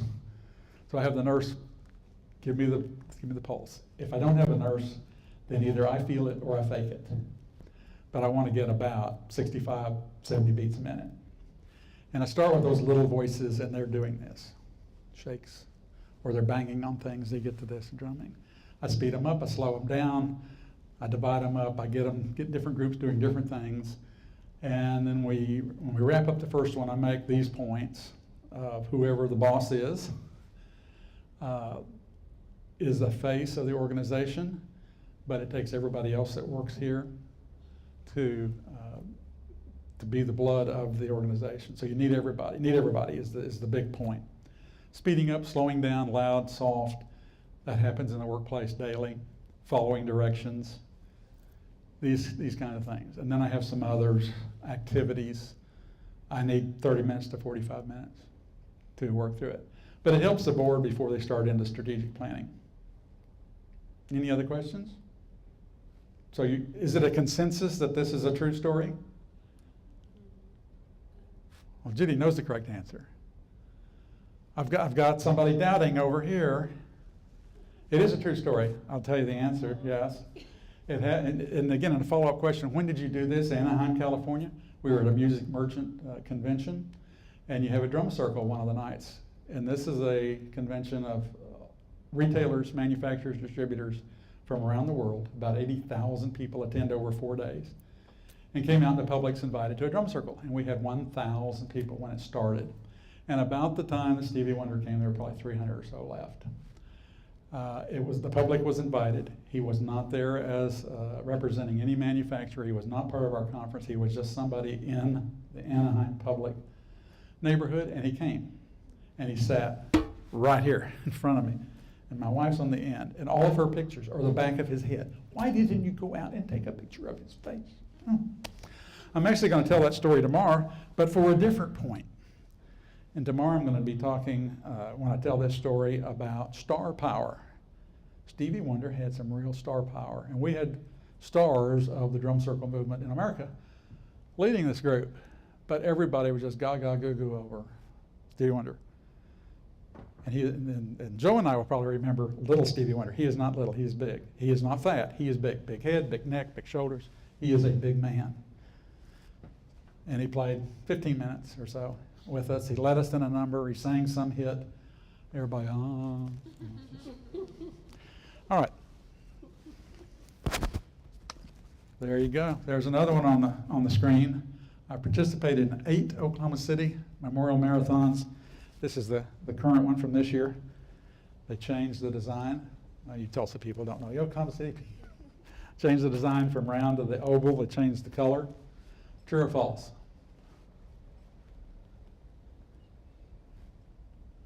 Did you complete all 8? What did you do?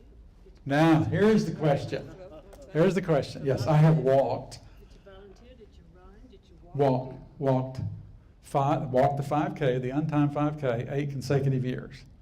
And this year, since I was retired, I actually volunteered on Friday, when most people aren't off.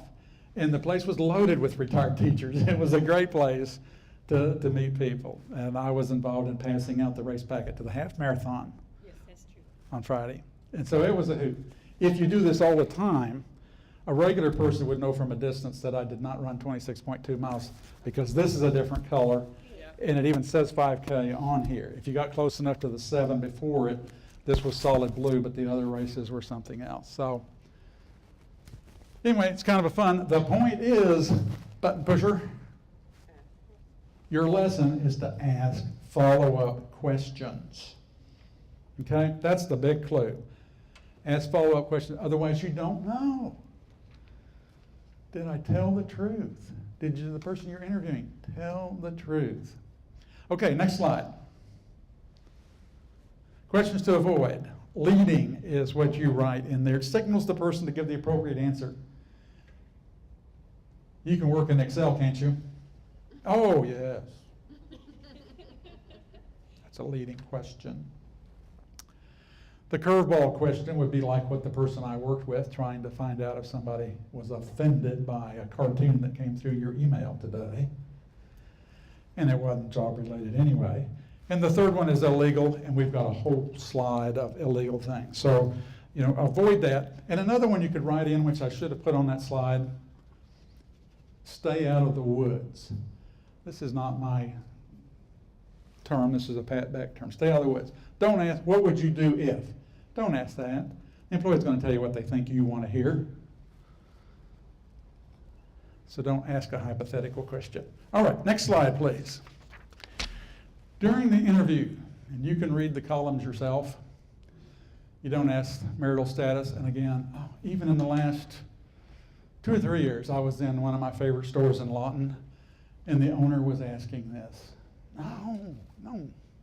Spouse name and plans to have children. Oh, I will tell you a true story from Lawton. We had a business in Lawton, and the CEO of the business was interviewing for an accountant, and he asked the lady, are you planning to have children in the next 5 years? Well, she needed a job. No. And then when she did get pregnant, he had the nerve to come back and say, I thought we had a deal. True story.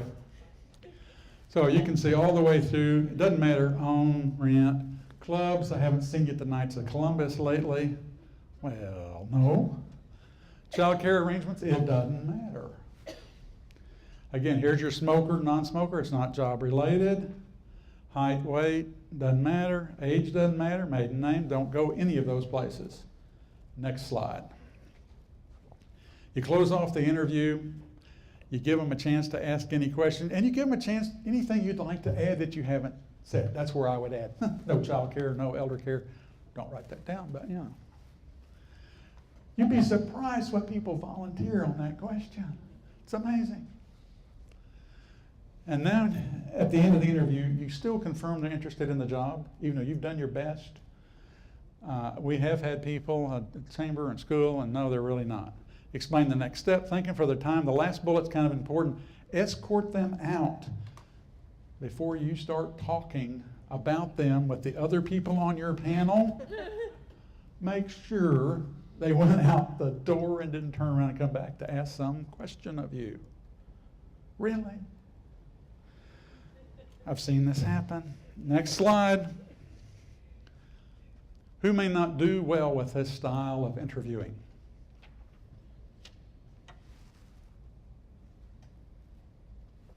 Clues in front of you. Young, middle-aged, senior citizen. Who's not going to do good? No guesses. Okay, the young ones. Part of the reason is they don't have any life experience. Tell me about a time when you plan a project. Well, this is their first job, they haven't. So you've got to help them, if you're interviewing a young person, answer your question. Yes, they have. They just haven't thought about it. Pat and I did some training. We team taught a lot on HR subjects. And in one of our trainings, we actually hire people from Express Personnel or other agencies to be interviewed by our students. And we had a student after the first hour of interview just crying, broke down, and I took her in the office. She couldn't answer the questions. This was somebody who worked at McDonald's and had worked at Walmart. Well, first, let's look at your cash register is a computer that takes money. It locks up, yeah? What do you do? Okay. This is how that knowledge relates to what these people are asked. At Walmart, they give you a planogram. If you've never been in retail for a company sends you a planogram. 4-foot gondola section out in the store, and this is what they want in the first peg, this is what they want the second peg. They tell you exactly how to merchandise this 4-foot section. You had that at Walmart, yes? There you go. You can do it. And she did good the rest of the day. I just had to help her grasp how this behavioral-based interview works. Young people do have the answers, they just don't have them as an employer. They may have them a student organization, they may have them from church. You don't know, you got to help them. Okay, next slide. Allow yourself some time to rate them. And that's one of the reasons you want them out of the room and out of the building. So you can have that conversation with your panel if you're doing it as a panel, but don't just line them up. My interview with Judy was, 90 minutes, 2 hours, something. It was long. It was long, but it was fine. It didn't seem that way. It flowed. You're telling stories and they're taking notes and doing a good job. Next slide. Simulations. We talked about this earlier. When I was younger, it was called a typing test. They don't do that anymore, I know. But it might be a driving test if you were hiring a driver or a school bus driver. That's why I grabbed a picture of a school bus. That's going on in communities across our state right now. Oklahoma City schools start August 4th, 5th, something crazy early. We actually had a job at school with what would be a secretary, but we call it something better than that, administrative assistant or something. But we had the finalists build a little PowerPoint, a little 10-slide PowerPoint for us. Simple information, but we just want to see if they could work in that software. And so you might have something important. Or make a presentation. I'm sure Lori had to make a presentation to get the job she has at Francis Tuttle that I didn't get, but that's okay.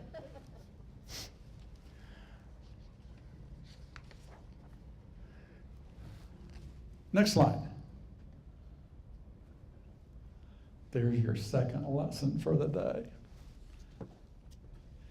If you have never heard of the book, Good to Great, Jim Collins, there it is. It was written in 2001, and it has lots of good stuff in it. It makes a good read, but his best known theme in this book is to get the right person on the bus. And it just... And in the right seat. And in the right seat. In fact, I went back just a couple of days ago to reread that chapter just to make sure. And it's not enough to get the right people on the bus. Here's how, one of the quotes, people are not your most important asset, the right people are. So it's the same thing, getting the right people on the right seat. And give your best people the biggest opportunities, not the biggest problems. It's an interesting concept. But if you hire the right people, here's the business reason, it makes your job so much easier. You don't have to supervise them. You're not calling them, you're late, and all these. Get the right people. We're going to talk a little bit about background checks, but I've only got about an hour and a half left. So we're going to move through a little faster clip so that we get through at 12 o'clock. Otherwise, Judy's going to have to buy my lunch. What do you think? See, she's a new married woman, by the way, if you didn't know that. Okay. Employers who fail to control belligerent employees can get sued. Negligent hiring. Some examples that might make the news from time to time is employing like a sex offender or a drug dealer. No, you can get sued because you didn't find them out. Let's see if the new battery works. About as good. Okay, I must not be doing something right. Is that the next slide? Let me turn my page. It is. All right, some of you are small, but wherever Joe is, there's probably a place where people come in and check in every morning, and that's where a bunch of signs will go. And so you have signs, and you warn the people in advance that they're going to get drug tested, that you do background checks, all those kinds of things that you might do. If you are a subcontractor, you may have a contractor who requires you to do these things, right? Okay. A couple of years ago at the state chamber, the committee started the process that changed the drug testing laws in Oklahoma, and I was in that room. But Integris was the big dog in that room. Well, Chesapeake was really in the room, but as far as employees in Oklahoma, Integris was the big dog in the room. And so they were working to get to that point that every single vendor complied with their drug testing policy at the hospital. So know that that could happen to you if you are a sub.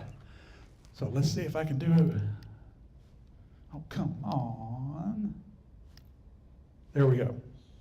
Background investigations. You could do a work reference check. You're just verifying what they told you on your application. They worked from here, A to B, whenever it was. Verification of academic records. It's happened even in our state where people lied about what their degree was in. It's happened to coaches that made the news in the last 3 or 4 years. They got caught lying about their degrees, and that's not any good. Credit history is something that you probably don't run unless you have a business need to. There are laws that protect all of us on how you run a credit check and what you do with that information. So if you don't have a job that requires somebody creditworthy, so to speak, they're not going to be handling your money, they're not going to be handling your credit card. That'd be my best practice advice to you, is not to do it, because you got a law that protects all of us. Motor vehicles, if they're driving your vehicle, surely, you want to do a driver's check. I can tell you at Great Plains Technology Center, 175 employees, and all of us could drive a school vehicle. Yep, they got a picture of our driver's license, and I don't know if they did a background check on our driving records, but I wouldn't be surprised if they did, because why else would they need it, other than proving I had a driver's license, I could drive their car. Criminal background check, again, the only... Whoa, that was cool. Whoa! Okay. Criminal background. You only need to be concerned with convictions and not arrest. So you've got some dangerous things, but that's the slide we want to be on next anyway. So you can hire somebody to do this. And I've got to admit that this was not my slide, this was Pat Beck's slide, $25. It's probably more like $75. But there are firms in Oklahoma that do this kind of work. And the reason I like those of you that have to do this, hiring it out, I hate for you to spend money, but the chances are they have insurance, errors and admissions insurance. So if you hired somebody who was that convicted sex offender? And then they did something on your property and they didn't find it, and you get sued, you can go drag them in because they didn't find it on the background check. That's why I like hiring professionals for things. They have insurance. And it's a deeper pocket than your pocket. Yes, Lori? Charles, is it legal? Is it okay to check people's check and see if people are on Facebook or Twitter? Yes. We discussed that. Somebody want to tell her that answer again? Oh, we already, okay. You weren't here. Sorry. The HR department should do that first, not the interviewing committee. All right. You get down to that final three, then they could share it with. Otherwise, I would not be doing a random check. But yeah, you want to do that. Okay. What else? Okay, let's go to the next slide. Now, if you were going to call somebody, you're going to do this work yourself. You're going to save that $25 to $75. So you call up a prior employer. Here's what kind of things you would be interested in. What was their attendance like? We certainly don't want to hire somebody that was always late and got fired for being late. Did they perform the job? Dates of employment. You want to kind of make sure they match. There are those of us that are a little bit older, and we might not really want to go back and tell you that it was on June 6th of this year, 1970, when we started this. That might reveal how old we are. We might just put 1970 kind of thing. But within reason, you want to kind of verify that they worked and what they claimed. The very bottom bullet, though, is what's really important. Would they hire them again? If they say no, that might be a clue. Again, that past behavior, they did something with that guy that he didn't like or she didn't like. So you need to know a little bit more. Now, if the shoe's on the other foot and they're calling you, the only thing I would really confirm is the dates of employment and the last one. Would you hire them back? As long as it's positive. Otherwise, don't answer it. And you need the permission. You'll see that on another slide if we don't go flying by it. Okay, Victoria, let's see if you can do just one slide. Where would you look for yourself if you wanted to look up a criminal record? That link still works. And I have been nosy about people in the community or neighbors or whatever. I did test that link, and you could find somebody. You do have to be reasonably accurate in getting their name spelled right, or it kind of bounces. But that gets you in the Oklahoma system of corrections. It doesn't tell you about Texas or Kansas or any of those others, which is also determines kind of the price. If you were doing a criminal check and you're only looking in Oklahoma, you might miss something in an adjoining state. So you might want to pay for, it's a higher fee, a nationwide. Just a suggestion. Next slide, please. And this is the court system of Oklahoma. My experience of looking stuff up here is sometimes it's a little slow, and not all counties participate digitally in this, but most of the bigger counties do. And you pick up everything. You pick up divorces, not that that's any of your business, and it's not part of the job requirement that you hired a married person, but you found they got a divorce. Because this will bring it all up. Credit collections on there too. Yes. You need their birthday. And you would probably have it, well, I'll show you another form where you may actually pick that up. But you could find that. But you'll find everything. You'll find civil suits as well. So, next slide. We'll get back to that. The job offer. Okay. Let me tell you before I move on. Let me tell you about one of my bad stories. I'll take a moment to tell you a bad story. And it can just sit right there, Victoria. That's fine. I'll tell you a bad story. I had an employee at Save-On Office Supply, and her parents owned an office supply store in California. How great is this? I get to hire an employee that knows my merchandise. I don't have to train her. She can hit the ground running, introduce her to my cash register, and we're off and running. And all that background checking, calling those references, Mom, yeah. Send it in. Well, here's the bad story on Charles. I should have checked her out. She was bad news. She had an absentee problem. Young girl, single, attractive. She'd come to Lawton with a boyfriend. They broke up. But she stayed in Lawton. And she had a drinking problem and a party problem. So she's like to work. It didn't matter what time of day her first shift was. She was late. And eventually she had to be fired. But if I had done my part, I'd have never hired her in the first place, despite the fact that she knew the industry. All right, let's go to the job offer. Hit the next slide. In the big world, the real world, it might be handled with a letter. And in your handouts, you'll find a sample letter where you do that. In the reality, real jobs, you probably don't send out letters. But if you get to that stage, then you want to give, in really plain language, exactly what they get, when they start, if they've got to go get a physical exam, anything, any details. You know, you got to prove you have a driver's license, got to prove you got a, in my case, a teaching certificate, whatever it is. And so you would do that in writing. Next slide, please, Victoria. Would you include all the background checks, all that? Are you saying in that offer letter, you would say this is contingent upon Passing a background check. whatever checks you're going Yep. to do? Because that could come back, surprise, we have a problem. Chris, I have a quick question. Yes, ma'am, Avoids language that implies a contract. that is true. Example of. Well, it would be in this qualification. The question was language that avoids sounding like a contract. It's qualified on passing the pre-employment physical. It's qualified by doing these other things. But if they do that, and I do have a slide on words to use, or words to avoid, more than words to use. So now we're going to talk about onboarding. This is where we're going to talk about policy and procedures. So we've got the job description, we interviewed, we recruited, we interviewed, we hired them. Now what happens? Next slide.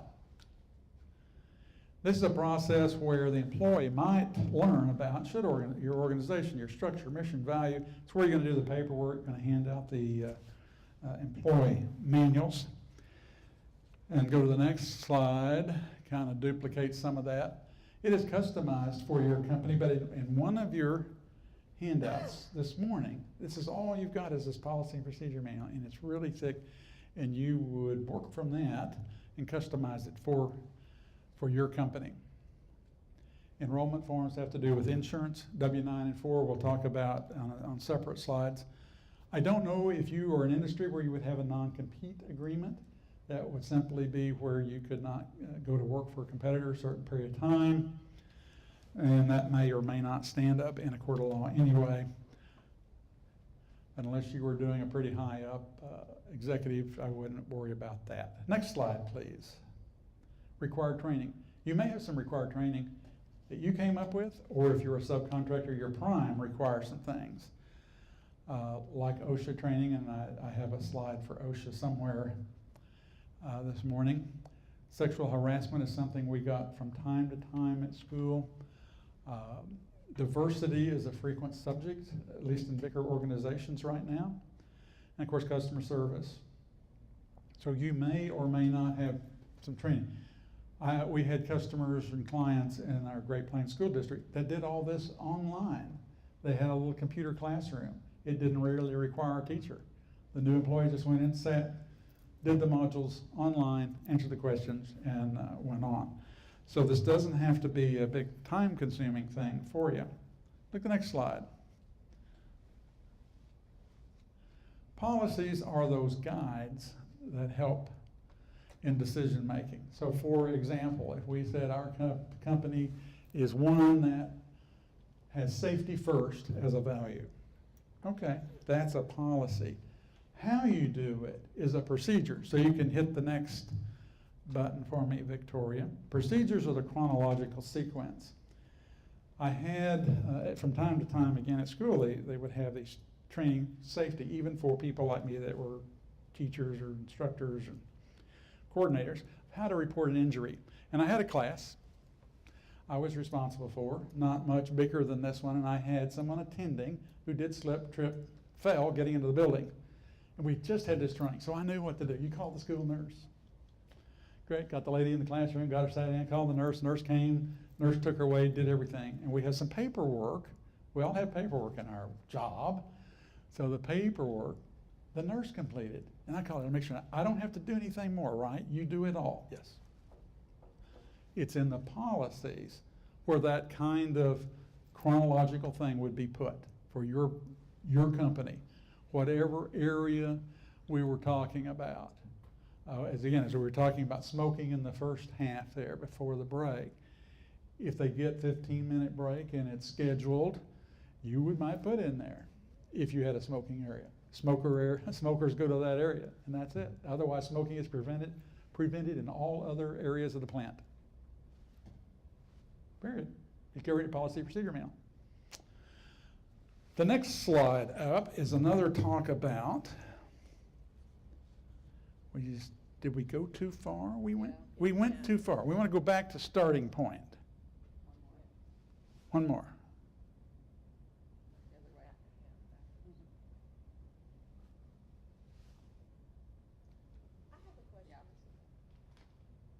What is your question? But, didn't you say on the smoking part that Oklahoma has a law that you have to allow for smokers to take a break or something like that? Yes. So how can you put in your policies, basically? You provided a smoking area and you give them on their 15-minute break in the morning, they can go smoke. But I mean, like, what if you say you can't smoke on the facility or on the ground? Yeah, they don't have a right. They don't have the right to smoke from fence to fence. So that means they have to drive or walk across the street or? Good. They certainly did at Great Plains Technology. Our smokers, including our students, had to leave the property, and they did. We had a convenience store across the street, and that's where they went. And they need to be back within 15 minutes. That is correct. That's their break. Starting point.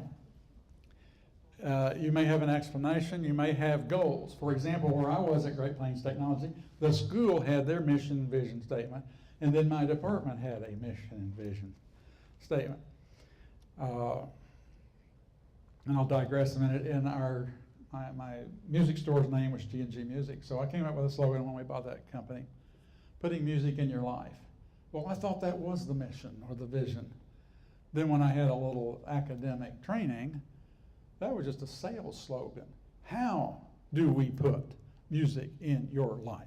The selection of brands, the hours, the location, all these things answer that question. So that's a whole nother set of training. That. Let's go to the next slide. Policy statements. So here's one. We support and enforce smoke-free environment.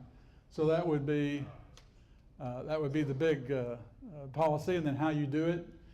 You ban it from your property, or you have a designated smoking area, or you're welcome to go to your car, whatever you deem works for you. Equal opportunity employer. Enforce all INS, which I should have changed that slide now. Homeland Security would be what that department became. Okay. Next slide would be another slide on Oklahoma being at will. You never want to give that up. Let's go to the next slide. It's more at will. You don't want to abrogate, you don't want to give up your right to this policy. And most states have it. Oklahoma certainly has it. And so you'll mention, perhaps, in several places in your policy and procedure manual. Next slide. Terminology. Here's one of the slides on words to use in that employee policy procedure manual, maybe even in your letter confirming their employment. Use the word regular rather than permanent. Hourly, weekly, or monthly rather than annual salary. Annual salary suggests they're going to be around for 12 months. Training or introductory rather than probationary. And all of us have seen that word probationary most of our lives, but we want to get away from that. But it's a training period, and it just didn't work out. Thank you. And avoid this. Oh, have I seen that many times in my life? You'll have a job as long as you perform your duties in an acceptable manner. And I bet others have seen that in the workplace. Once you get on, you're on forever. Not anymore. All right, next slide. Remember I talked about training is done in HR. And these are several things that I'm going to talk a little bit about. This comes after you hire somebody. You may give them a book, that's self-directed reading. I used to give it, and I should have brought that because in my music business, The Art of Selling by Tom Hawkins, it's a book for salesmen.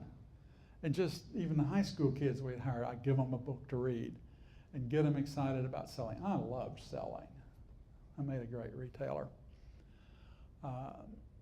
Then there's seminars for frontline managers, things like that Judy and Lori would do and others here in Oklahoma City to help managers, help you do a better job. If you've never had Managing the Generations, I would certainly encourage you to find that offered sometime. You got 4 in the workplace. World War II people are still around. My generation is next baby boomers, followed by X and Y. We are all motivated by different things, incentives. A time off would mean a lot more to my daughter than it meant to me. I'd much rather retire with a year's worth of sick leave and get paid for that year, which I did, rather than somebody like my ex-daughter who gets PTO and uses it all to travel and do things and have fun. Okay? She doesn't value having this at the end of your work and converting it into cash. All the generations have something they like, something they don't like, and you need to know how to manage them. Value system training, that's a fun one, and I'm not plugging myself, but I'll tell you the one I do, and I stole it from John Maxwell. 36 values. And you work with a group, and you whittle in this list down. You get down to 3 values, go to the grave kind of values. I did it with my own family. It was my daughter and my wife, and my father was still alive at the time. And one of the values that I saw in front of me when we finished was fun. Well, that must be my daughter's answer, because she's been a fun person her whole life. Really loved to party. In high school, she was the one that had the beer tap to the keg and would sell maps to get to the party on the weekends. Party girl. Turns out, fun was not one of her values. It was my wife's value. I didn't know that. We've been married a real long time, 44 years next month. So, values. The people you work with. We got some people here that work together. You don't know, and I've done it with small groups. You find out what they really value, what's important to them. Religion is one of the choices, and it's amazing when you do a class. You can almost predict how many people are going to check religion. Okay, I'm going to show you some examples of the other 3, but these are personality assessments. If you could do it before you hire them, you might not hire them. But you cannot use these 3 as assessments and eliminate somebody in the hiring process. So let's go to the first example that's next is DISC. If you hit the slide, this is me. I am an expressive as a teacher. As a retail store owner and manager, I was a driver. And there are some differences, but as I am right now, I'm expressive. Expressive are the huggers, by the way, if you're in social groups and, oh, come up, they give you a hug, haven't seen you in 2 years, whatever. They're expressives. We want to know the who is. We do appreciate being recognized, patted on the back, that sort of stuff. Love social situations. I'd rather plan a party almost than go to them. Very verbal. Like to inspire others. Probably one of the reasons I enjoy working with small business owners. So I want you to get out there and do the job right the first time, not get in trouble. Tell versus ask. If we came out of our offices at lunchtime as an expressive, I would say, hey, let's go to Applebee's today. One, I don't do Mexican, I don't do Oriental. There are a lot of things I don't do, so I'm kind of picky. So I just eliminate those things I don't do, and that eliminates that problem. So I'm kind of a teller. The people that are askers would come out of their office and say, where do y'all want to go to lunch today? Doesn't make me right and them wrong, just those are differences.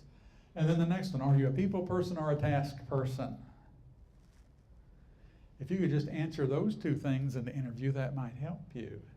See, my wife is an analytical. She's an asker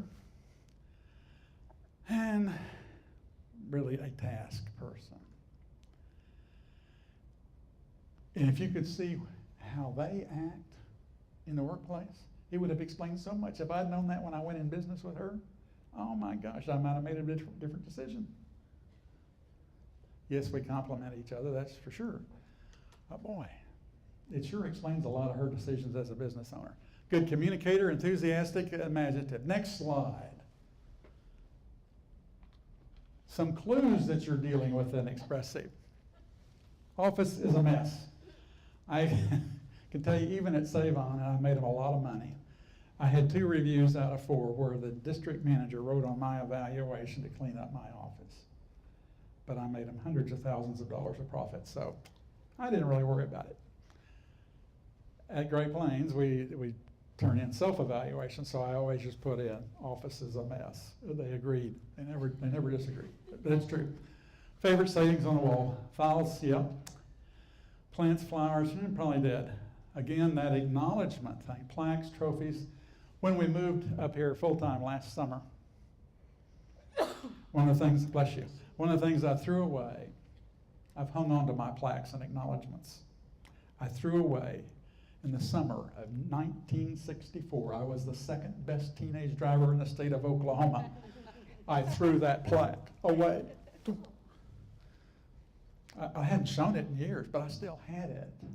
And then I threw away the framed newspaper story of that. Threw away several things. It was tough, but us expressives, yeah, we like that. I did save some in retirement. Let's see if I wrote it down. What did I save? Volunteer of the Year, Lawton Fort Sill Chamber of Commerce. That was a really big award for me. I was the top HR professional in Oklahoma in 2009. I have that out, and I have my college diploma out, framed. And I have 2 different certificates of appreciation signed by the governor of Oklahoma. So I still show stuff, but I sure did throw away a lot.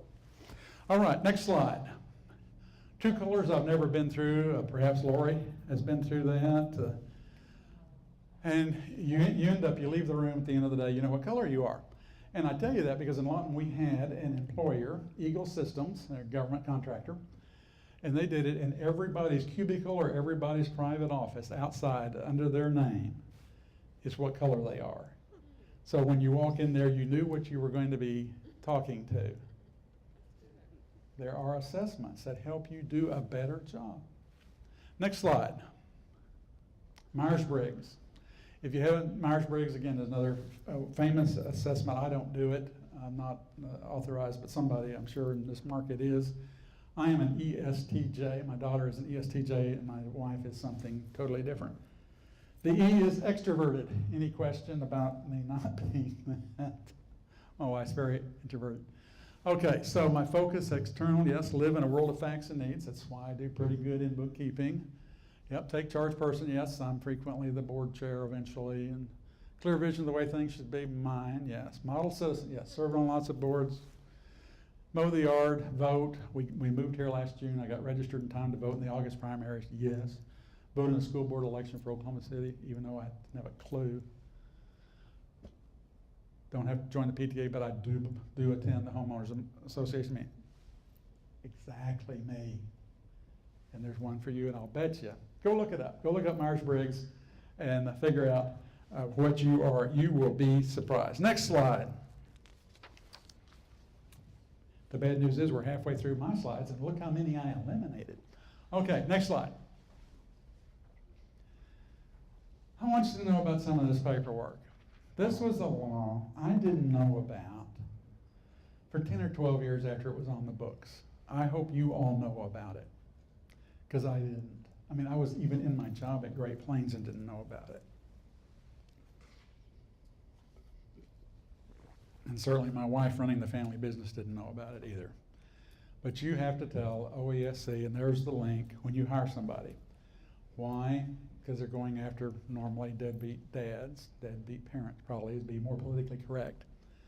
But it all ties together. So that's what's on the screen, so it'll be in your handout, is that link from DHS in that program of getting court-ordered support for a dependent child.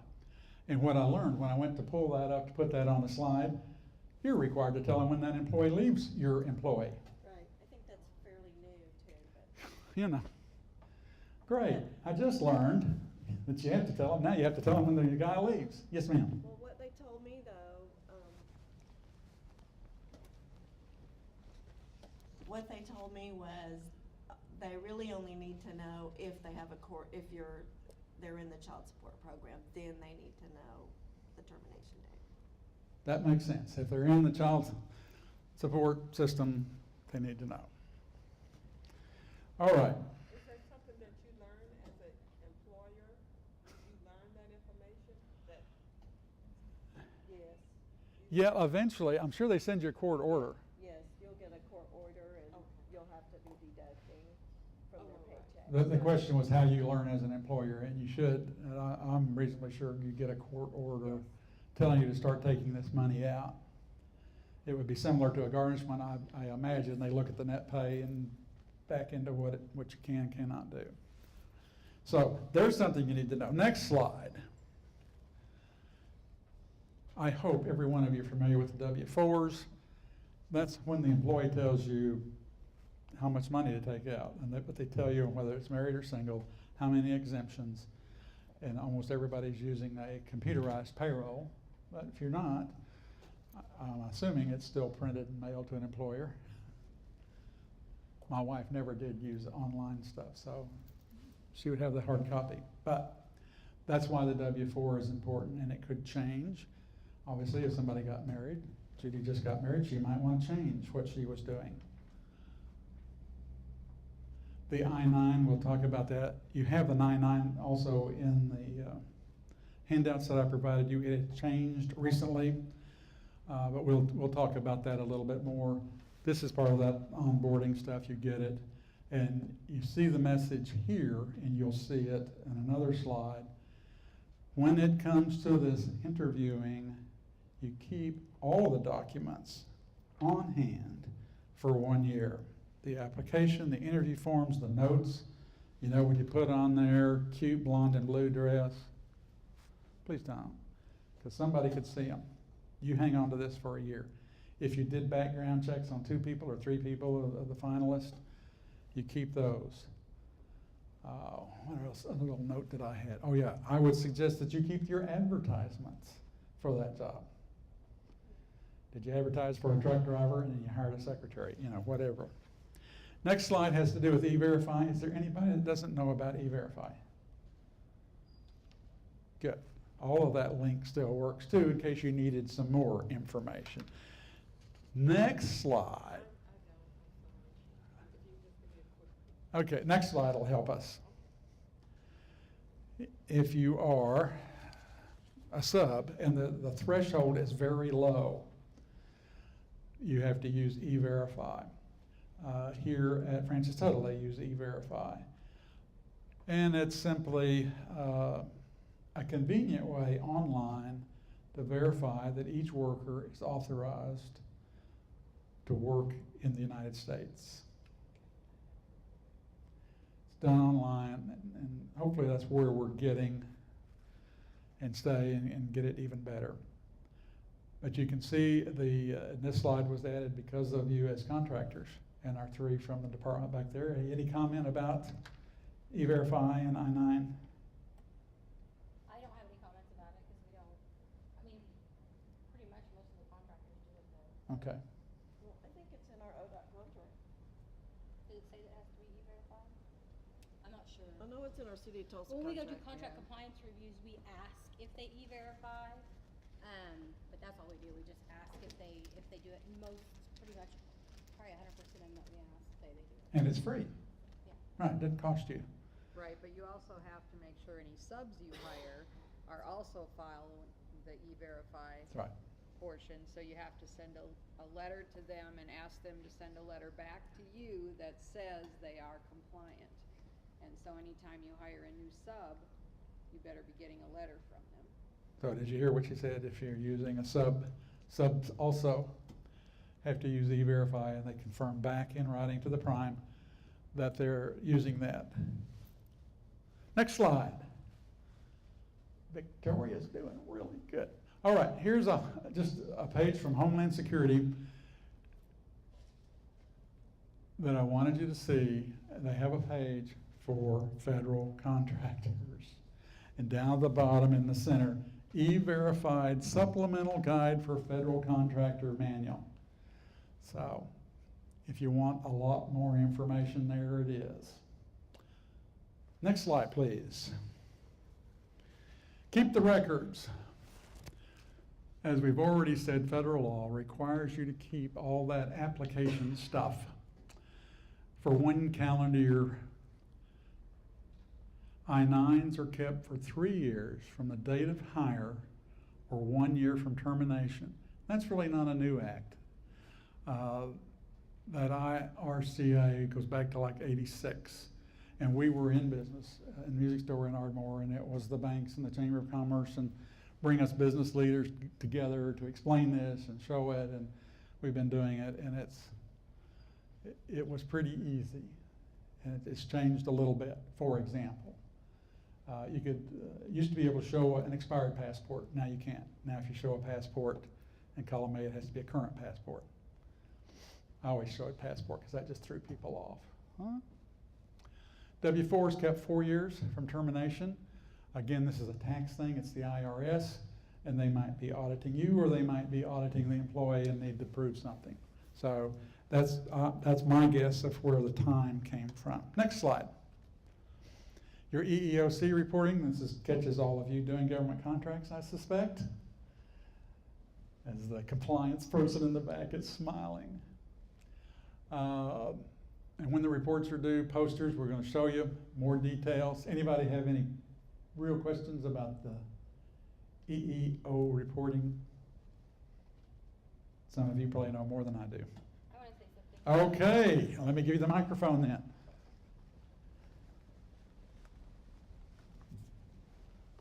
I just wanted to say, with EEO reporting, a lot of our contractors, just make sure that you're keeping documentation and having, like when you have an EEO meeting, make sure that not only your people out in the field, but your office people are attending EEO meetings, and that you're getting, people are signing off on those meetings, because we do look at documentation. And if you don't show that anybody is attending those meetings, for all we know, you're not actually, providing those meetings to your employees, so. But it's for anybody that has 100 or more employees, right? Anybody, as far as I know, with federal, if it's a ODOT contract and it's got federal money involved, Okay. all prime contractors and subcontractors must provide EEO information to their employees. All or? All. But Regardless is of. the annual reporting required for? I don't know what that annual reporting is. Okay. So, but We have Judy over here nodding her head. Judy. I believe she's right about the EEO Form 1 and the veterans reporting requirements. They're all on the DOL website, and it'll be up-to-date information on the website as far as the reporting. I wouldn't trust anything except the current information. Good idea. Question on the documentation records, that I see to be kept for a year or 3, depending on the case. Is that the original documents? Yes. Or so you can't like scan and have it used? Well, you could store, if you store things digitally, Yes. yes. But then you'll do your destruction on your digital files, just like you would if you had a paper file. Okay, but a digital file is sufficient? Mm-hmm. First time I heard that, and I couldn't believe it was a hospital. In the seminar, it was a lady from one of the hospitals in Arkansas, and they did everything.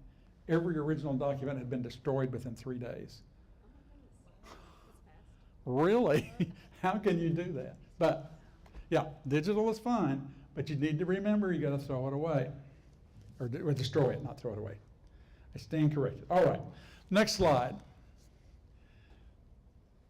In the bigger city, in the bigger companies, Joe has left us. In the bigger companies, your HR department has pulled off that voluntary disclosure about gender and ethnic background that you need to know. Small company, got mom and pop, they're running it. It's hard to keep that from them. But that's what a bigger company does. It's a separate form. It doesn't go forward to the interview committee. No. And they'll use this later. This happens to be from Francis Tuttle's application. And that stays over there in HR, and it doesn't go to those other folks that are doing the interviewing. So that might be something you want to follow in your business, of having a separate form for that voluntary disclosure. We went through this at Great Plains. When somebody figured out the fact that we taught a lot of classes on Fort Sill, we should be doing all this compliance stuff. And they had to go back and find out what we are. All right, next slide. Poster requirements. I'm sure you are familiar with posters that have to be seen in common places where employees are. I happen to grab a couple. There are, 5-in-1, 6-in-1, 7-in-1, whatever we are up to now, that can be posted in a common place where employees will see it. There is at least one state one concerning workers' comp. Your insurance company probably provides that to you. It changes.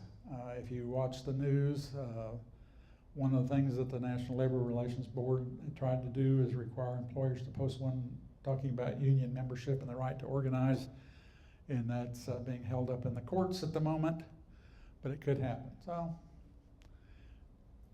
where I came from in Lawton, the poster was free at OESC. I don't know where it's free in Oklahoma City Market. We have posters in our office, so if anybody needs posters.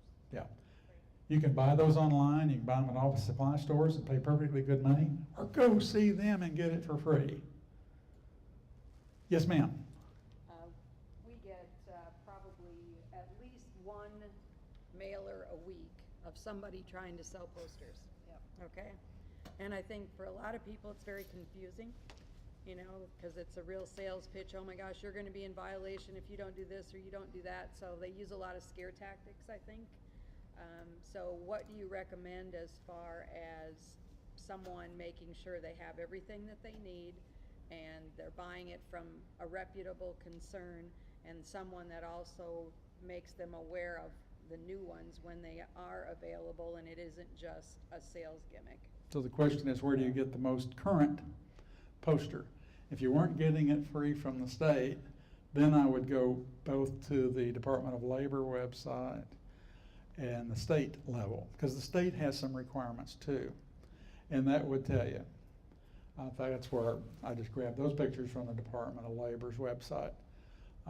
And she is so right of what comes in the mail and just, oh my gosh, I've got to do this. Mm-hmm. Yes, you do. And the fact that you all are doing federal contracts makes it even worse, that you've got to have so many things on there.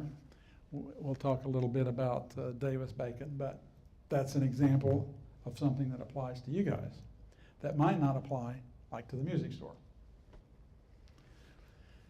All right, next slide. And poor Joe left us. He was having an issue about discrimination and disparagement, for example, treating protected classes differently than others. So it would be, again, treating women different than men or treating one race different from another. No, that is your definition of disparate treatment. And then the adverse impact. It's sort of the same thing and perpetuating. You just don't want to do it, and it shouldn't happen anymore. When I was young and starting, this did, but we've grown past that. Next slide, as far as record keeping. And you can go ahead and hit it one more time. It'll put a little white or yellow thing. There it is. This does apply to you if you're accepting jobs over the internet or job applications over the internet. An individual expresses interest in employment. What I really like is the bottom big bullet. Merely advertising on the internet does not create the internet applicant rule. How many advertise on the internet? So a couple of you do.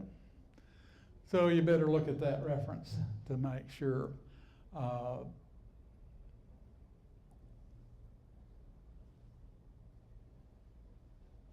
I don't have any experience. We did not at Great Plains take applications over the internet. So, if you just merely advertising? The internet rule does not apply. That's why I put that on there. It does not apply if that's all you were doing. But if there is a application? Then look up above. Okay. So, asking for them to send their resume is not the same as the No. application? That's the extent of my knowledge on that subject. Next slide. Civil Rights Act. All right. Prohibits employment discrimination. That's hiring, firing, everything else. Race, color, religion, gender, pregnancy. Joe had that story. This is the slide where I tell that story about pregnancy. So why is it national origin for employers of 15 or more? Why would it matter how many you had? If you had one, you shouldn't be discriminating. It seems odd Different, to yeah, me, different, you know? different laws have different minimum things, and this is one that picked 15. That's all I know, So I can discriminate if I have 14 employees. I suppose. But they'll get you some other place. It'll just be this Title VII doesn't apply. Let's look at the next slide, because this is not in your notes, I don't think. Exceptions. So there are 3 work-related requirements. So in this example, the firefighter would be able to lift a certain weight over his shoulders. Or a bona fide occupational qualification. A swimming suit model is probably going to be a female for female swimming suits. So you would discriminate against men if you were hiring a model for female swimming suits. So you're not violating Title VII. And then, of course, seniority is up there. If you were in a system where you had seniority determined who got promoted, who got the better job, as long as that seniority was not designed to discriminate, then that would be an exception.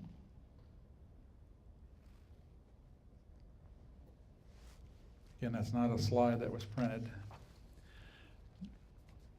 Next slide. Age discrimination. You can't discriminate against people that are 40 and over. I wish you'd stop discriminating against me. True story. As I was working to get a job up here and applied for an assistant HR position at one of the banks in town. They went to the trouble to write me back and tell me I was disqualified to be an HR assistant. The duties of the HR assistant included calling up and setting interviews, verifying references. Let's see, got a PHR after my name, means I know an awful lot about HR. I was the top HR person in Oklahoma in 2009, and I'm not even qualified to call people and set up interview times. What do you think? Are they discriminating against a senior citizen? I think so. I saw it a lot. Got rejected many times. Didn't bother me. If you don't want a senior citizen, then okay, I don't want to work for you.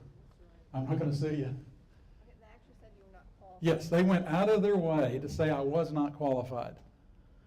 Instead of just that casual letter, we've made another selection, good luck.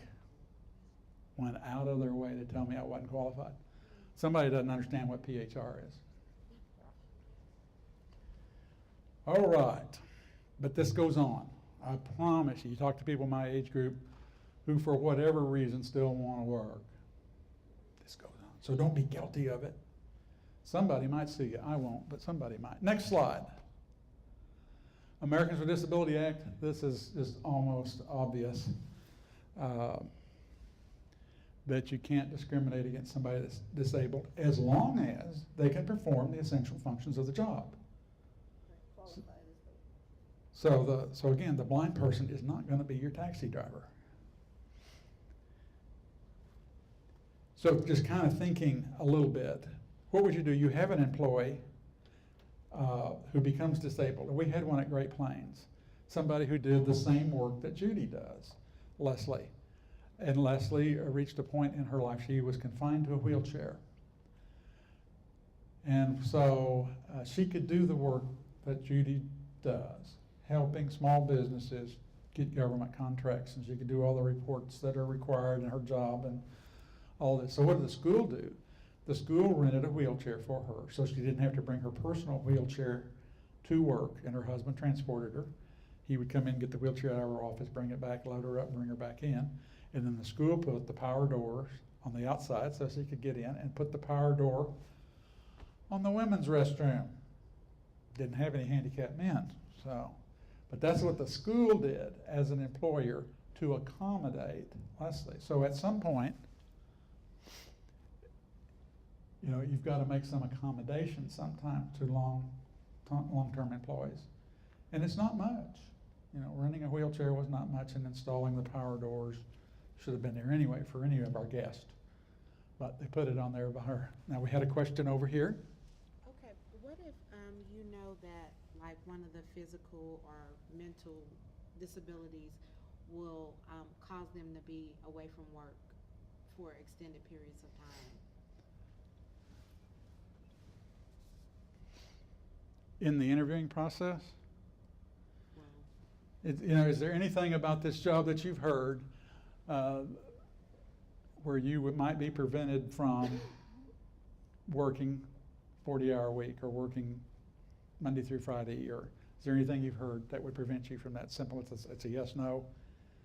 so And, you can ask that type of question. mm-hmm. Okay, But you would ask it of everybody. right. You get to the end of that interview, and you know, anything else you'd like to tell us about yourself? Any questions? Are you still interested in the job? Is there anything you have seen or heard? Some way asking that of all people, that they can do the work. It's not any different, really. One of the people I had one time at Save On that was a young lady standing at the counter wanting an application. She's got 2 kids under each arm, really a kid under each arm, and a cigarette hanging out of her mouth wanting an application. Do you think this old man's ever going to hire that lady? No way am I ever going to hire her. But we gave her an application. So I saw all I needed to see. She's going to have child care problems. I can admit that now. I wouldn't have admitted it 20 years ago. But yeah, you do see things, and you just can't get away from it. Next slide. Thank you. Equal Pay Act. You will not believe, and most of you are young enough, but I can certainly remember when men were paid more than women for the most common jobs, even teaching, and if Judy's been around teachers very long, where in Common Ed, the men got summer jobs doing things around the school so they could make more and support their families. Where the women, you know, school ended in May and they went home till school started in August. Employers did things because, well, they're married. They got kids. Can't do that anymore. Same job, same pay. Next slide. Fair Labor Standards Act, we've talked about that, mentioned that several times this morning. It is controlled by the Department of Labor, so you can go to their website and learn more about it, but that's where we get overtime and minimum wage, those kinds of things. And you can follow that website and just learn a little bit more about the Department of Labor. Next slide. Immigration reform, again, is that act back from 1986 where we got the I-9. I was in a seminar in this room last month, and it was an immigration attorney speaking, and I didn't realize, so I would have been guilty of this. You cannot tell that person which types of identification to present. Where I was, and certainly at Save On Office Supply, and they might drive a company truck, I want to see their driver's license, social security card, or whatever else is on. Nope, you cannot tell the applicant what to present. And if you haven't seen the new I-9, it's now like 8 or 9 pages long. I gave you, in your handout, I gave you the 2 pages that count, but lots of instructions. And as I understand, you present the whole thing to the applicant to complete. So they get to read all of this. But you can't. Of course, I just love doing the passport because that just blows people's mind. I can tell you in Lawton, I had an employee one time who presented their tribal registration card. I never had that before. There are some things on the second and third list where you don't have pictures, like social security card. Didn't have pictures. Of course, in Lawton military town, we have military IDs and we have pictures. So it's interesting. Look at it. You don't want to get caught. You keep it for a year for, you know, and then you get rid of it. Look at that. You got to get it within 3 days of hiring. I promise you, none of you would hire somebody and let them on the property without having an I-9. I know it. And when you look at your handouts, and I'll just tell you right now, I gave you a W-9.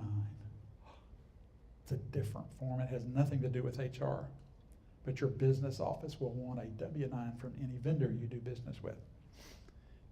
Anybody you're going to pay your company money to, you need their W-9. For the state HR group, I have ours on my cell phone even. I could send it to you right now. So you pay me. All right, moving on.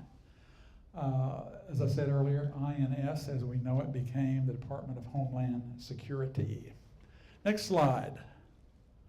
This is not in your printed notes. It was added after I sent those slides to Victoria.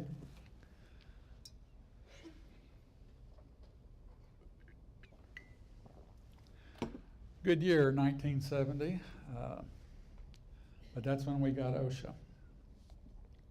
And our employees have some rights. So let's look at them. The right to demand safety and health. The right to request inspections. What? They can call up some government unit and say, come in here? Yes. Right to have an authorized employee representative accompany an inspection. That could be them, it could be their union rep, whatever, but yes. The right to file a complaint, yes. And employees have the right to be informed about workplace hazards.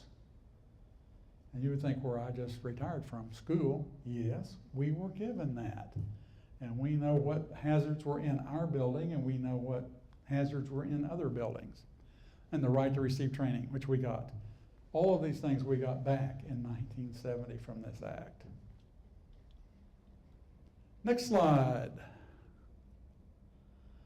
Just a whole bunch of slides of this dull, boring stuff that we have in HR. Number 3 is that Fair Credit Reporting Act that applies to all employers regardless of size. So even our smallest employer over here, if you ran a credit check, and there's certain obligations you have with the employee that you're checking. National Labor Relations Act is where we got the National Labor Relations Board. You might think, oh, this just has to do with unions. Well, primarily, yes, it does have to do with labor, but it could reach down and touch the smallest of employers across this country. It has really changed under President Obama, and they've gone after people on administrative things. Policy and procedure manuals in particular have been a recent attack. I've sat through, I don't know how many single-hour sessions on policy and procedure manuals in the last 2 years, just because of what the National Labor Relations Board has been doing. They're looking for all sorts of things, but one of the things that they were looking at is your policy and procedure on social media. What do you allow your employees to say about your company on their Facebook account, on their LinkedIn? And then if they badmouth you, what are you going to do about it? And how do you do it? And this is getting people in trouble. Yes, you need a policy on social media. This is a whole nother class. You need a policy, but you got to really be careful, because this is where the National Labor Relations Board has been looking even this calendar year and certainly last year. All right, let's see what's on the next slide. More stuff. ERISA has to do with the rights of the soldier that goes off to war, that works for you, and you holding their job, and it's not as simple as that. So there's you a link to follow, but bigger companies in particular, this applies to them, and sometimes soldiers are using it to get their jobs back, so you want to be careful. In case, has anybody gone through that? Have you had a soldier leave? Okay. Next slide. Who wants to tell us about all of this? You have a whole class. When is that class coming up? February. All right. Good, because I know next to nothing except what's on that slide. But it applies to those of you who do that federal stuff. Next slide. Record keeping. Some things are required by the feds and some are required by the state. And so we're going to have a few slides to give you some suggestions on doing that efficiently and promptly. First slide. Limit the collection of applicants. My best advice to you is not to accept applications 7 days a week. Again, you're going to hold all those applications for a year from the date of the job, and then you're going to destroy them.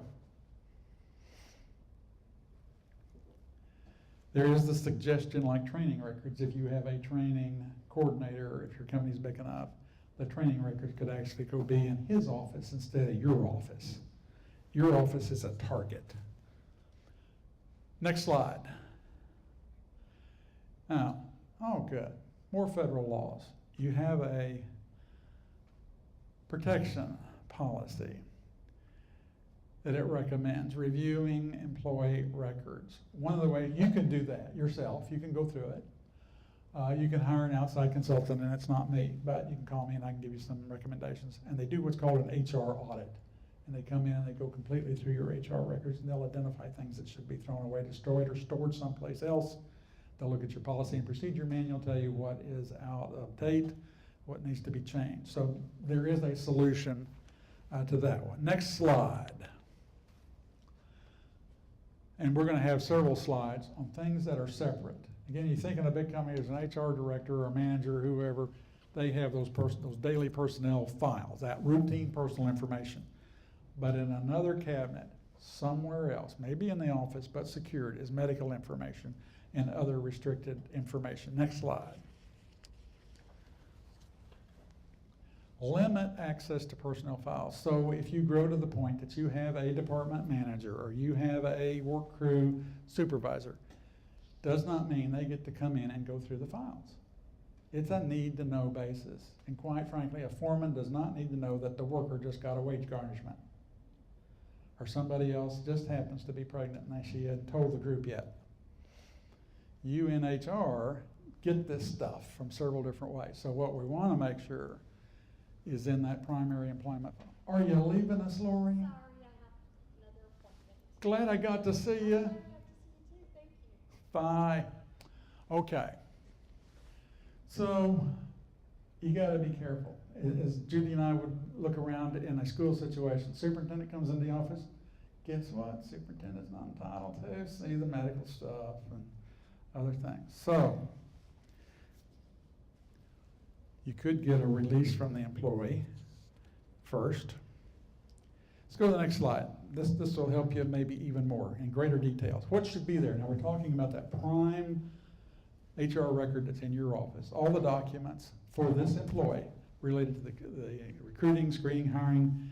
Education training records is not the training that you have done as a company, but if I gave you my transcript, then that's what you would have in this file. Receipts for handbooks, if you didn't catch that little fine point, when you onboard somebody, they sign for their policy and procedure manual. Any performance documents, that's the reviews, would be in mine. Any recognition, again, volunteer of the year, whatever I have done, well, then the discipline would be in my file too, and then any termination would be in my file. Next slide. What shouldn't be there? Medical and insurance. It doesn't matter what disease I have. And somebody in HR, especially if you were a self-insured company, you will eventually get this. And it's nobody's business. The EEO statistical stuff that you gathered, nobody's business. Doesn't matter if somebody identifies themselves as being disabled or vet. I-9 is nobody's business. Child support. Whoops, you got that child support order, doesn't matter. Wage garnishments that might come through. Any documents related to litigation should not be in that file in your office. That's that common personnel file. It's going to be in a separate file for litigation. Any worker comp claims shouldn't be in that general file. And any background investigations. So that's a real helpful thing as you go back to your office. What you got in your desk? That's what shouldn't be there. The next slide just reinforces the confidential nature of things, again, like medical expense, benefit forms. My gosh, what if a husband didn't name his wife as the beneficiary? Next slide, please. A picture of a shredder. Now that's to remind you how to get rid of stuff. You don't just throw it away. You don't want to open up the Daily Oklahoman and find that somebody went through your dumpster and got my I-9 or my resume or whatever. I mean, just shred them. And then electronic files are sort of the same way. You've got to get rid of them. You can't store them. What's happening, and it's been happening for years, it's not just the current inspections, but if they go in and they find, again, an I-9 that should have been destroyed and it had a defect on it, you get a fine. If you're a really big company and they have pulled a certain statistical sample and they find so many errors, then they do a fine based on what all of your filing cabinets have. So get rid of what you're not supposed to have when you're not supposed to have it. Oh. So you were distinguishing between an HR file versus a confidential? Yes. Confidential file? Yeah, and I-9s are all together, and they should be, now they may all be in your office in a different filing cabinet, but they're locked, just like when Judy and I were on school. Superintendent can't come in, pull this out and look at it. Yeah, he can come look at, interviewed me on this date and hired me at this pay and these kinds of things. But stuff that's confidential, superintendent doesn't have any need to know. Or a foreman on a job or that kind of stuff. Let's go to the next slide. Employee access. Well, now here's something. How often and how can the employees? This goes in your policy and procedure manual.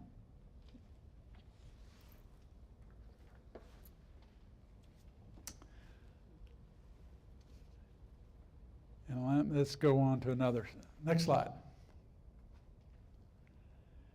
An employer can be held liable for invading the employee's right to privacy. So you really got to pay attention. Next slide. So again, it's restricting who can see it. Never take action against an employee. When it just stick to the facts, follow written policies. Next slide. Subpoenaed records. I don't know, has this happened to anybody yet where you get subpoenaed? If you're big enough, it could happen. It could happen even in, on a divorce. One side subpoenas something to find out a pay record, for example. Don't assume that it's a court order that your employee is going to let you off. So you make it clear in your policy and procedure manual that you will honor all subpoenas. We had it at Great Plains. I don't know how often it happened. I wasn't in that building and didn't concern me, but somehow in your policy and procedure. And then notify the employee that you have been served with a subpoena. All right, in the time remaining, next slide, we're going to go through retention, evaluations, and termination. Next slide. In HR, we have some turnover metrics. Number of employees that terminate in a year, say, it's what we're normally divided by the number of employees. We had businesses in Lawton that we worked with that it was high, even over 100%. Something is wrong. And it's up to you, owners, managers, key employees to figure out what is wrong. So you get away from that raw statistic. What about the voluntary retirement or moving on down the job versus involuntary, people you fired? And why did they leave? Maybe it was pay, and we'll talk a little bit about that. Is it key positions that's turning over, or is it in business unit? The supervisor A has a high turnover, supervisor B has a low turnover. Maybe the problem's with the supervisor or department manager, as I use. So metrics tell you something, give you some clue as to where to go look that there's a problem. Why is it important? It's obviously money. Hiring, advertising, recruiting, inventory, or interviewing, background checks, all of this starts all over again. Drug testing, no, we don't want to do this. Reasons for leaving's on the next slide. You look at all those things feeling unappreciated down through the bottom. Wait a minute, where is money? Oddly enough, money is never on the top of a list. And yet at Savon, I can tell you, in office supply, we paid 50 cents over minimum wage to start during that introductory period, and then you got a boost, another 50 cents. People would go down the road for 25-cent raise. I don't know what it is in your market where you are, but the survey says repeatedly, money is never high on that list of why people leave. The key to retain talent is on the next slide. The top 3 things that were most effective is identifying key employees and discussing with them their future. When I bought the music store, it was owned by the Gabbard family. They had an employee named Mark, and then we owned the music store there in Ardmore for a long period of time, and we sold it to somebody, and he worked for them. And then he called me one day, and he was going to go open up his own store against his employer. Why don't you ask him if he'd just sell the store to you? He never thought about it, and that's what he did. Talked to his current employer, who bought the store from us, and he got it. So one of the things is having a discussion with key employees. Mark was a key employee. I never had that discussion. I should have had that discussion. You want to be the owner one day, these are the things you kind of need to do. And one thing you've got to do as the employer is pay him enough so he's got some money to get down the road. The least effective method, providing tuition, which a great number of employers do, but that doesn't seem to matter much. Provide some communications and total compensation. We do it at school. They'd add back in the Social Security and the Medicare they took out. They'd add in the teacher retirement, add in the health insurance they paid. And while we're just paid this enormous sum of money, turns out, survey says, that's not very effective. And assigning mentors to key employees. We did it in school, and I'm surprised. But that doesn't seem to make a whole lot of difference, the survey said. All right, let's go to the next slide. Evaluations I want you to know about. In HR world, we have a difference between a performance appraisal and a job evaluation. Most of us would say, well, job evaluation. You think about the report that you get for the job you do. Well, HR, we don't really do that. Job evaluation ranks the job. And I gave you an example when I was in graduate school. I had an had an accounting professor, PhD in accounting from North Texas State. He was paid $60 grand a year. He only had to teach 6 to 9 hours. Some of those, it could be a mix of graduate and undergraduate, didn't matter. And then he had to write. He had to be published. But he's paid $60 grand a year to do that. I was in the music business, so I know a lot of the music professors. We had a clarinet professor, a DMA, a doctorate of musical arts in clarinet performance, and he was paid $24,000 a year. I promise you, he had to work just as hard to get that DMA as the accounting guy did to get a PhD. But the business world, or the academic world, as the case is, said an accounting professor is worth more money than a clarinet professor. So I share that with you in our lingo that job evaluation is not the same as performance appraisal. Appraisals we know are subjective more than objective. If you tie them to the job description and the key activities like decision making, if I was hiring that driver and you made a really poor decision, you got off the interstate, you were delayed, or you stayed on the interstate, you got delayed, you can do that over and over and over. Customer's late, they take the money away from me. Tie it to the job description, you do better. 360 degrees, if you have not been down that, it's a self-review. I guess we did maybe 180 degrees at Great Plains because I did my own, and then the boss did the own, and then went to the superintendent who signed off on that. But in a true 360, your customers, your vendors, your coworkers, everybody would be contributing to what your performance was. And that can really damage morale if your employee, if the customers or vendors, somebody is really knocking them. We really don't like that guy that calls on. We don't really like,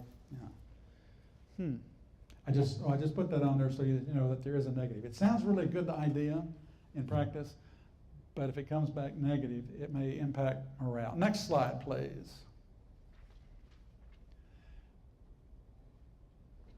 This slide and the next one, this was quality of work. So if you had a form and your evaluations are written out, And you're judging quality of work, freedom from errors and mistake, accuracy, quality, and work in general. And then you gave some choice. You give them a 9, highest quality possible.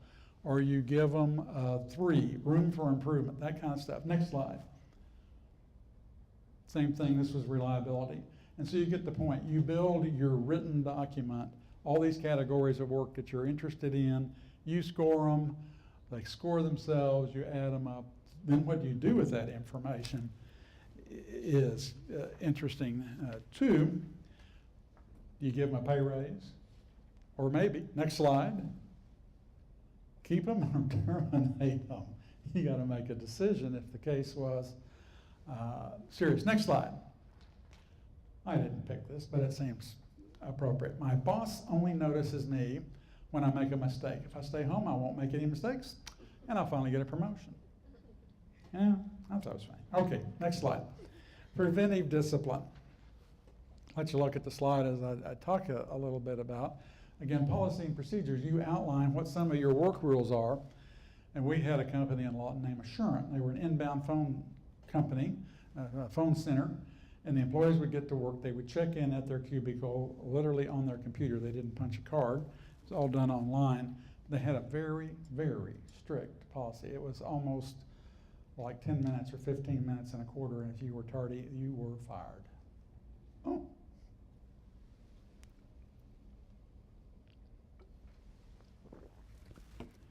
So I would caution you about providing some flexibility. You know, you get sick, your wife gets sick, your husband gets sick, the kid gets sick. A lot of things can happen. You gotta, you know, if you're really, really strict, and then you fire one, you gotta fire the next one, and the next one, and the next one. So I would encourage you, if you have this laid out in your policy and procedure, to have some flexibility built in. Next slide. Progressive discipline really refers to the first offense, we talk about it.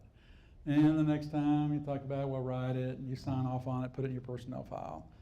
And then you get some suspension. I had a neighbor in my neighborhood, works at one of the dental clinics, and she was sent home like on a Tuesday or Wednesday for the rest of the week. She smarted off. A little insubordination for a lady close to my age. Okay, she was happy. She took it, gave her days off.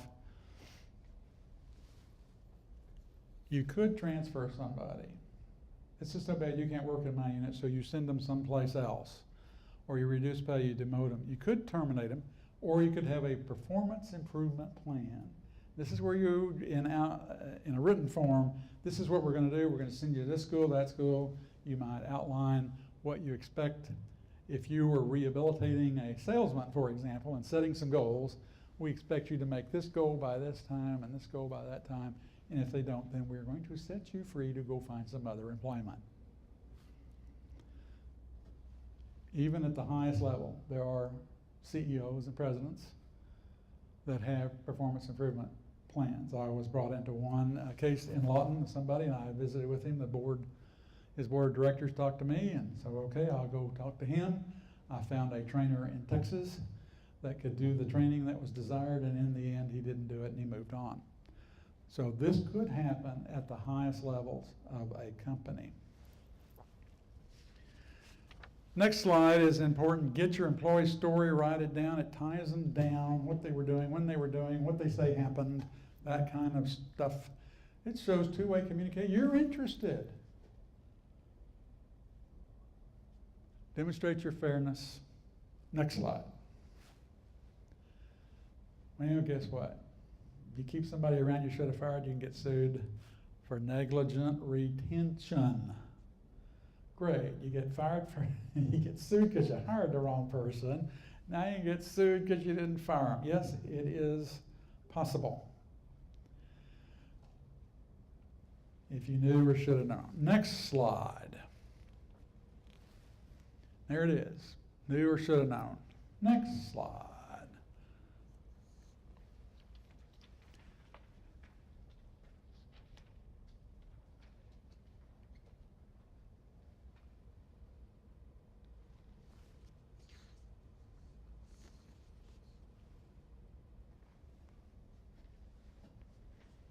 Go ahead and go to the next slide.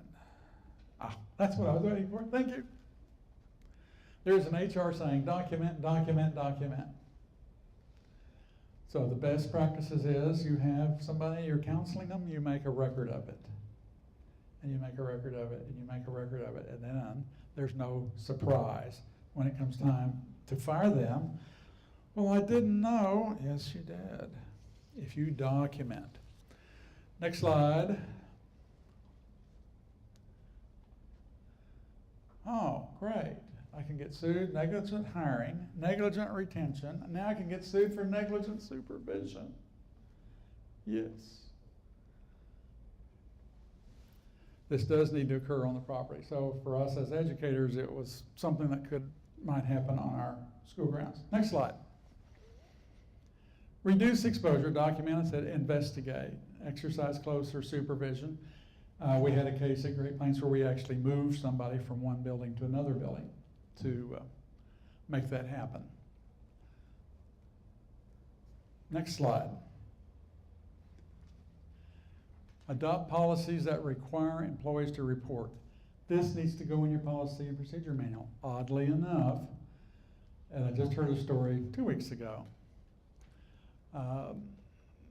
where they should have been doing this, but you know, it's not in our nature to tell on others and be a tattletale and stuff. If you have a policy and procedure, they're encouraged to tell us inappropriate stuff. We had a case at Great Plains, and it turned out an EEOC, and we, to make a long story short, mandatory training, 175 employees, signature on the line, we all came, and it was diversity and accepting diversity better. And as talking to a female administrator, the person who caused this was a teacher. Oh yeah, he's been sexually harassing me for, it was a long period of time. Why didn't you say something? No. For those of you that live in Oklahoma City, did you know you can turn in your neighbors for that violate the water rationing? They encourage you to report your neighbors. Cheat. All right, next slide. If you have not heard of constructive discharge, this is the case where you make the working environment so miserable that people just quit. Any reasonable employee would quit rather than endure. And I can tell you, before I had this formal knowledge that I now have, as a retailer, how you do that is you give them fewer hours to work each week. If they needed 40 hours and they get 30, and then they seem to accept 30, and then you give them 25 hours, and then you get to the point you give them a split shift. You come in, you work 8 to 12, take about 4 hours off, come back and work 4 to 8, close the store, okay? They go find another job. Yeah, that's what I wanted. I didn't know that was wrong.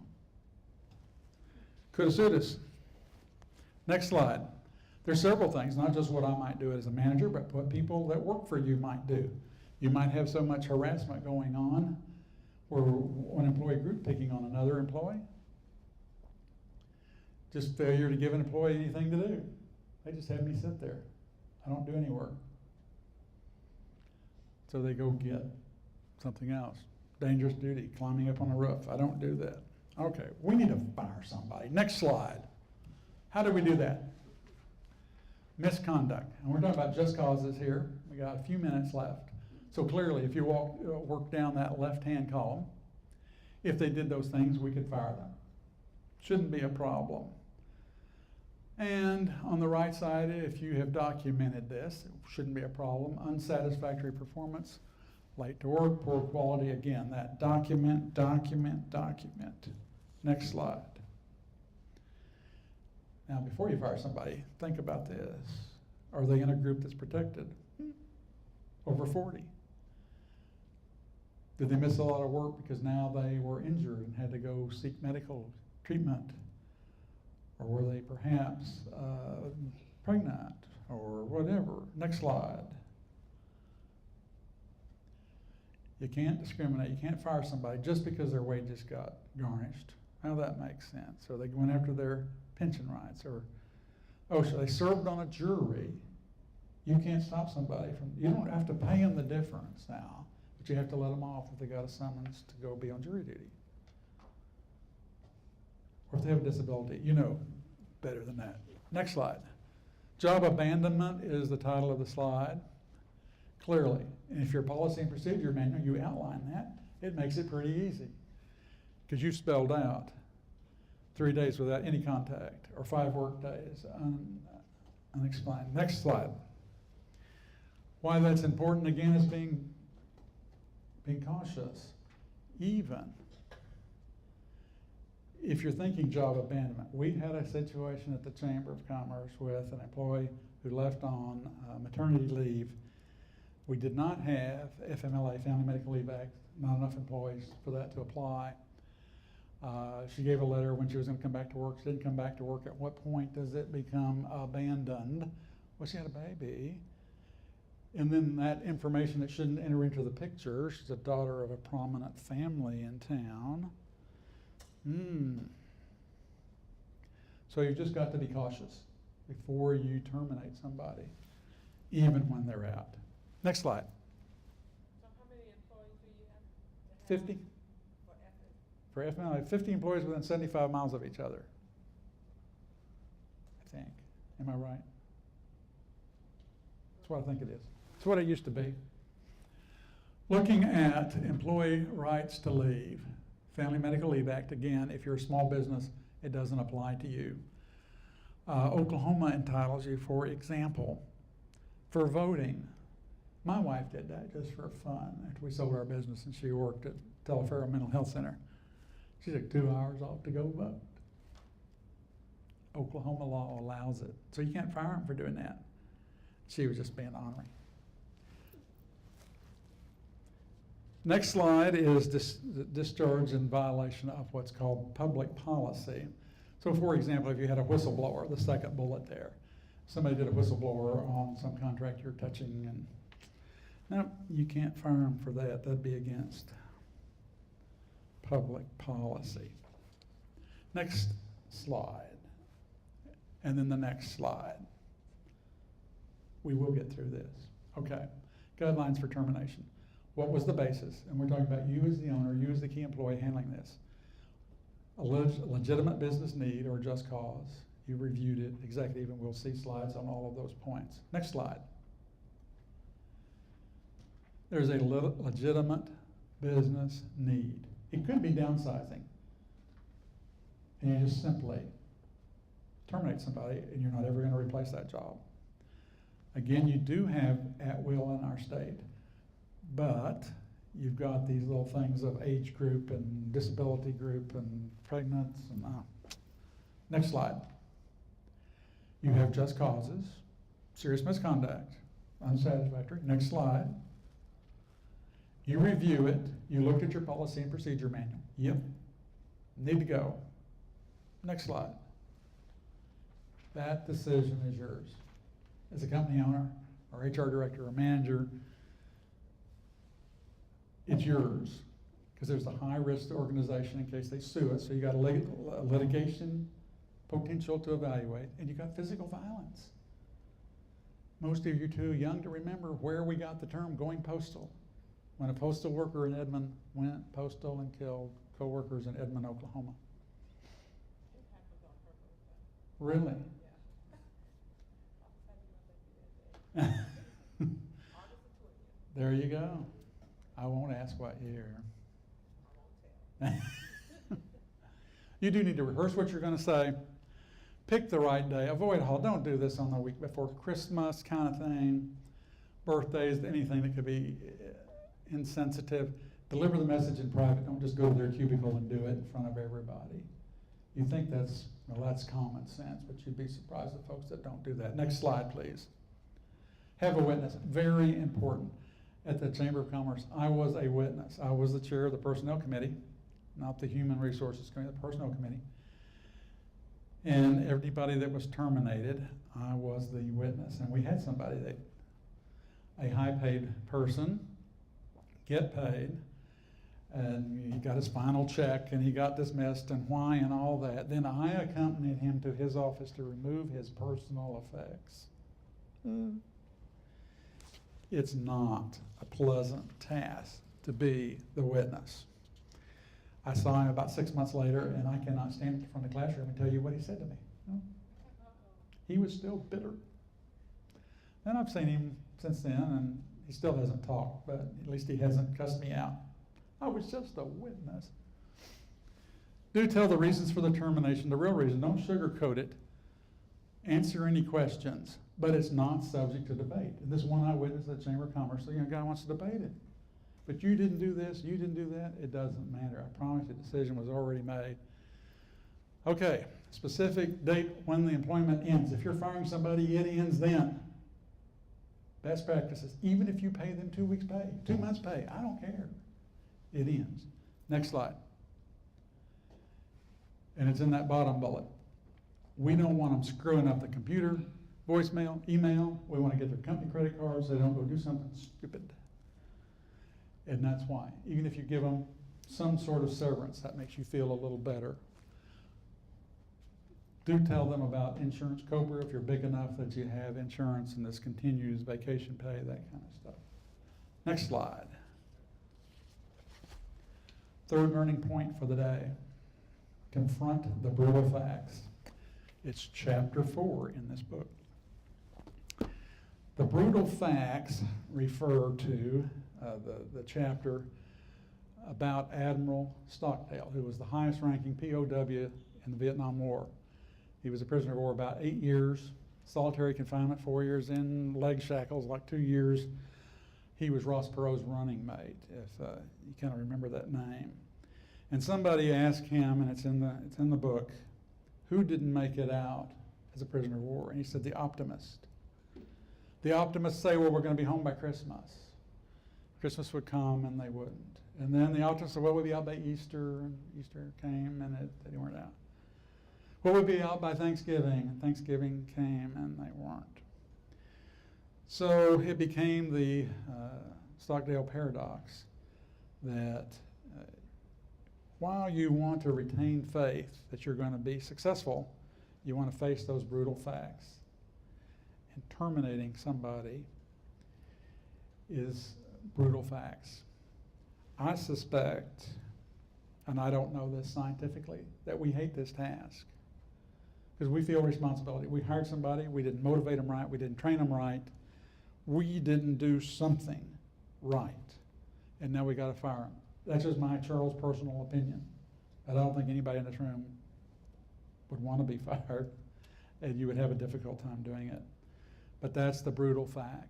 As a business owner, you need to learn. What's the next slide after the third? Exit interviews.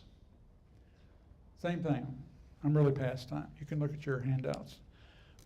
I did this for the chamber too. I interviewed, we had a form. It was structured, and the mostly ladies. They completed the form about their employment, Chamber of Commerce, and then I took the form and then I asked those follow-up questions. What we were looking for was one last opportunity to complain about their work environment, to tell us about any sexual harassment or any other EEOC type complaint that went on in their employment. I never found any, fortunately, but it gave them another opportunity to report things. It gave them a good taste in their mouth. They got a chance to talk about their employment and what they would recommend in change. In particular was pay. In chamber work, we have lots of fancy titles, and there's different. You could be a manager of something, and there's $10,000, $15,000, $20,000 difference in pay. Managers were not equal in pay. Jobs were different. So I would encourage you to do exit interviews. Let's see if we can call it quits. We can almost call it quits. If you can skip to the slide that says resources, I want them to know about where you get some benefits of stuff. Keep going. Resources. SHRM. Joe talked about that. Society of Human Resource Management. Their website, I'll bet you, easily has more than 1 million words on it on subjects related to human resources. Some things are password protected for members only, but there's a lot of stuff there that could answer your question. The Department of Labor, the IRS, the Oklahoma Department of Labor, the Bid Assistant Network, the OBAN, that OK Bid still works, Judy. And next slide. Whoops, I lost my Let's see if it works. Let's see if it works. It worked. I do want you to know about a free resource that's in town, here in Oklahoma City and Tulsa. The Oklahoma Employer or Metro Council is what it's called. It's part of OESC. They do free training once a month. A lot of stuff at SHRM would be training for higher level HR stuff and not this HR 101 that I'm doing. The Metro Council has a little bit of both. Seems like it's on the second or third Tuesday of every month. In Oklahoma City, it's at the History Museum. I don't know where it is in Tulsa, but they have one in Tulsa. And it's free. They give you coffee, they give you cookies, and it's free. And so you get some HR stuff from a live speaker. And then next slide, newsletters. Go sign up for newsletters. These law firms that are represented are law firms that frequently present at SHRM conferences. There are other law firms in Oklahoma. I'm not endorsing any one, but they have free stuff. They have free newsletters. And you want to be on their list so you know things. Back. You have handouts. Let's go to the next slide. And we'll let that be where we'll let that be where it ends. 3 major lessons. Get the right people on your bus. Starts with a job description, continues through the interview, and then confront the brutal facts and get rid of these people that are dragging you down.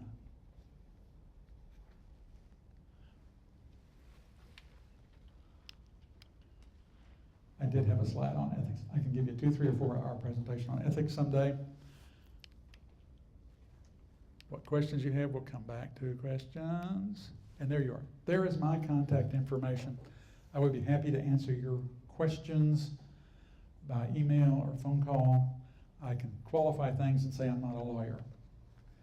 The best answers come from a lawyer from a legal standpoint, but as an educator standpoint, I'll be happy to answer your questions at any time or direct you to somebody in your neighborhood who can help you.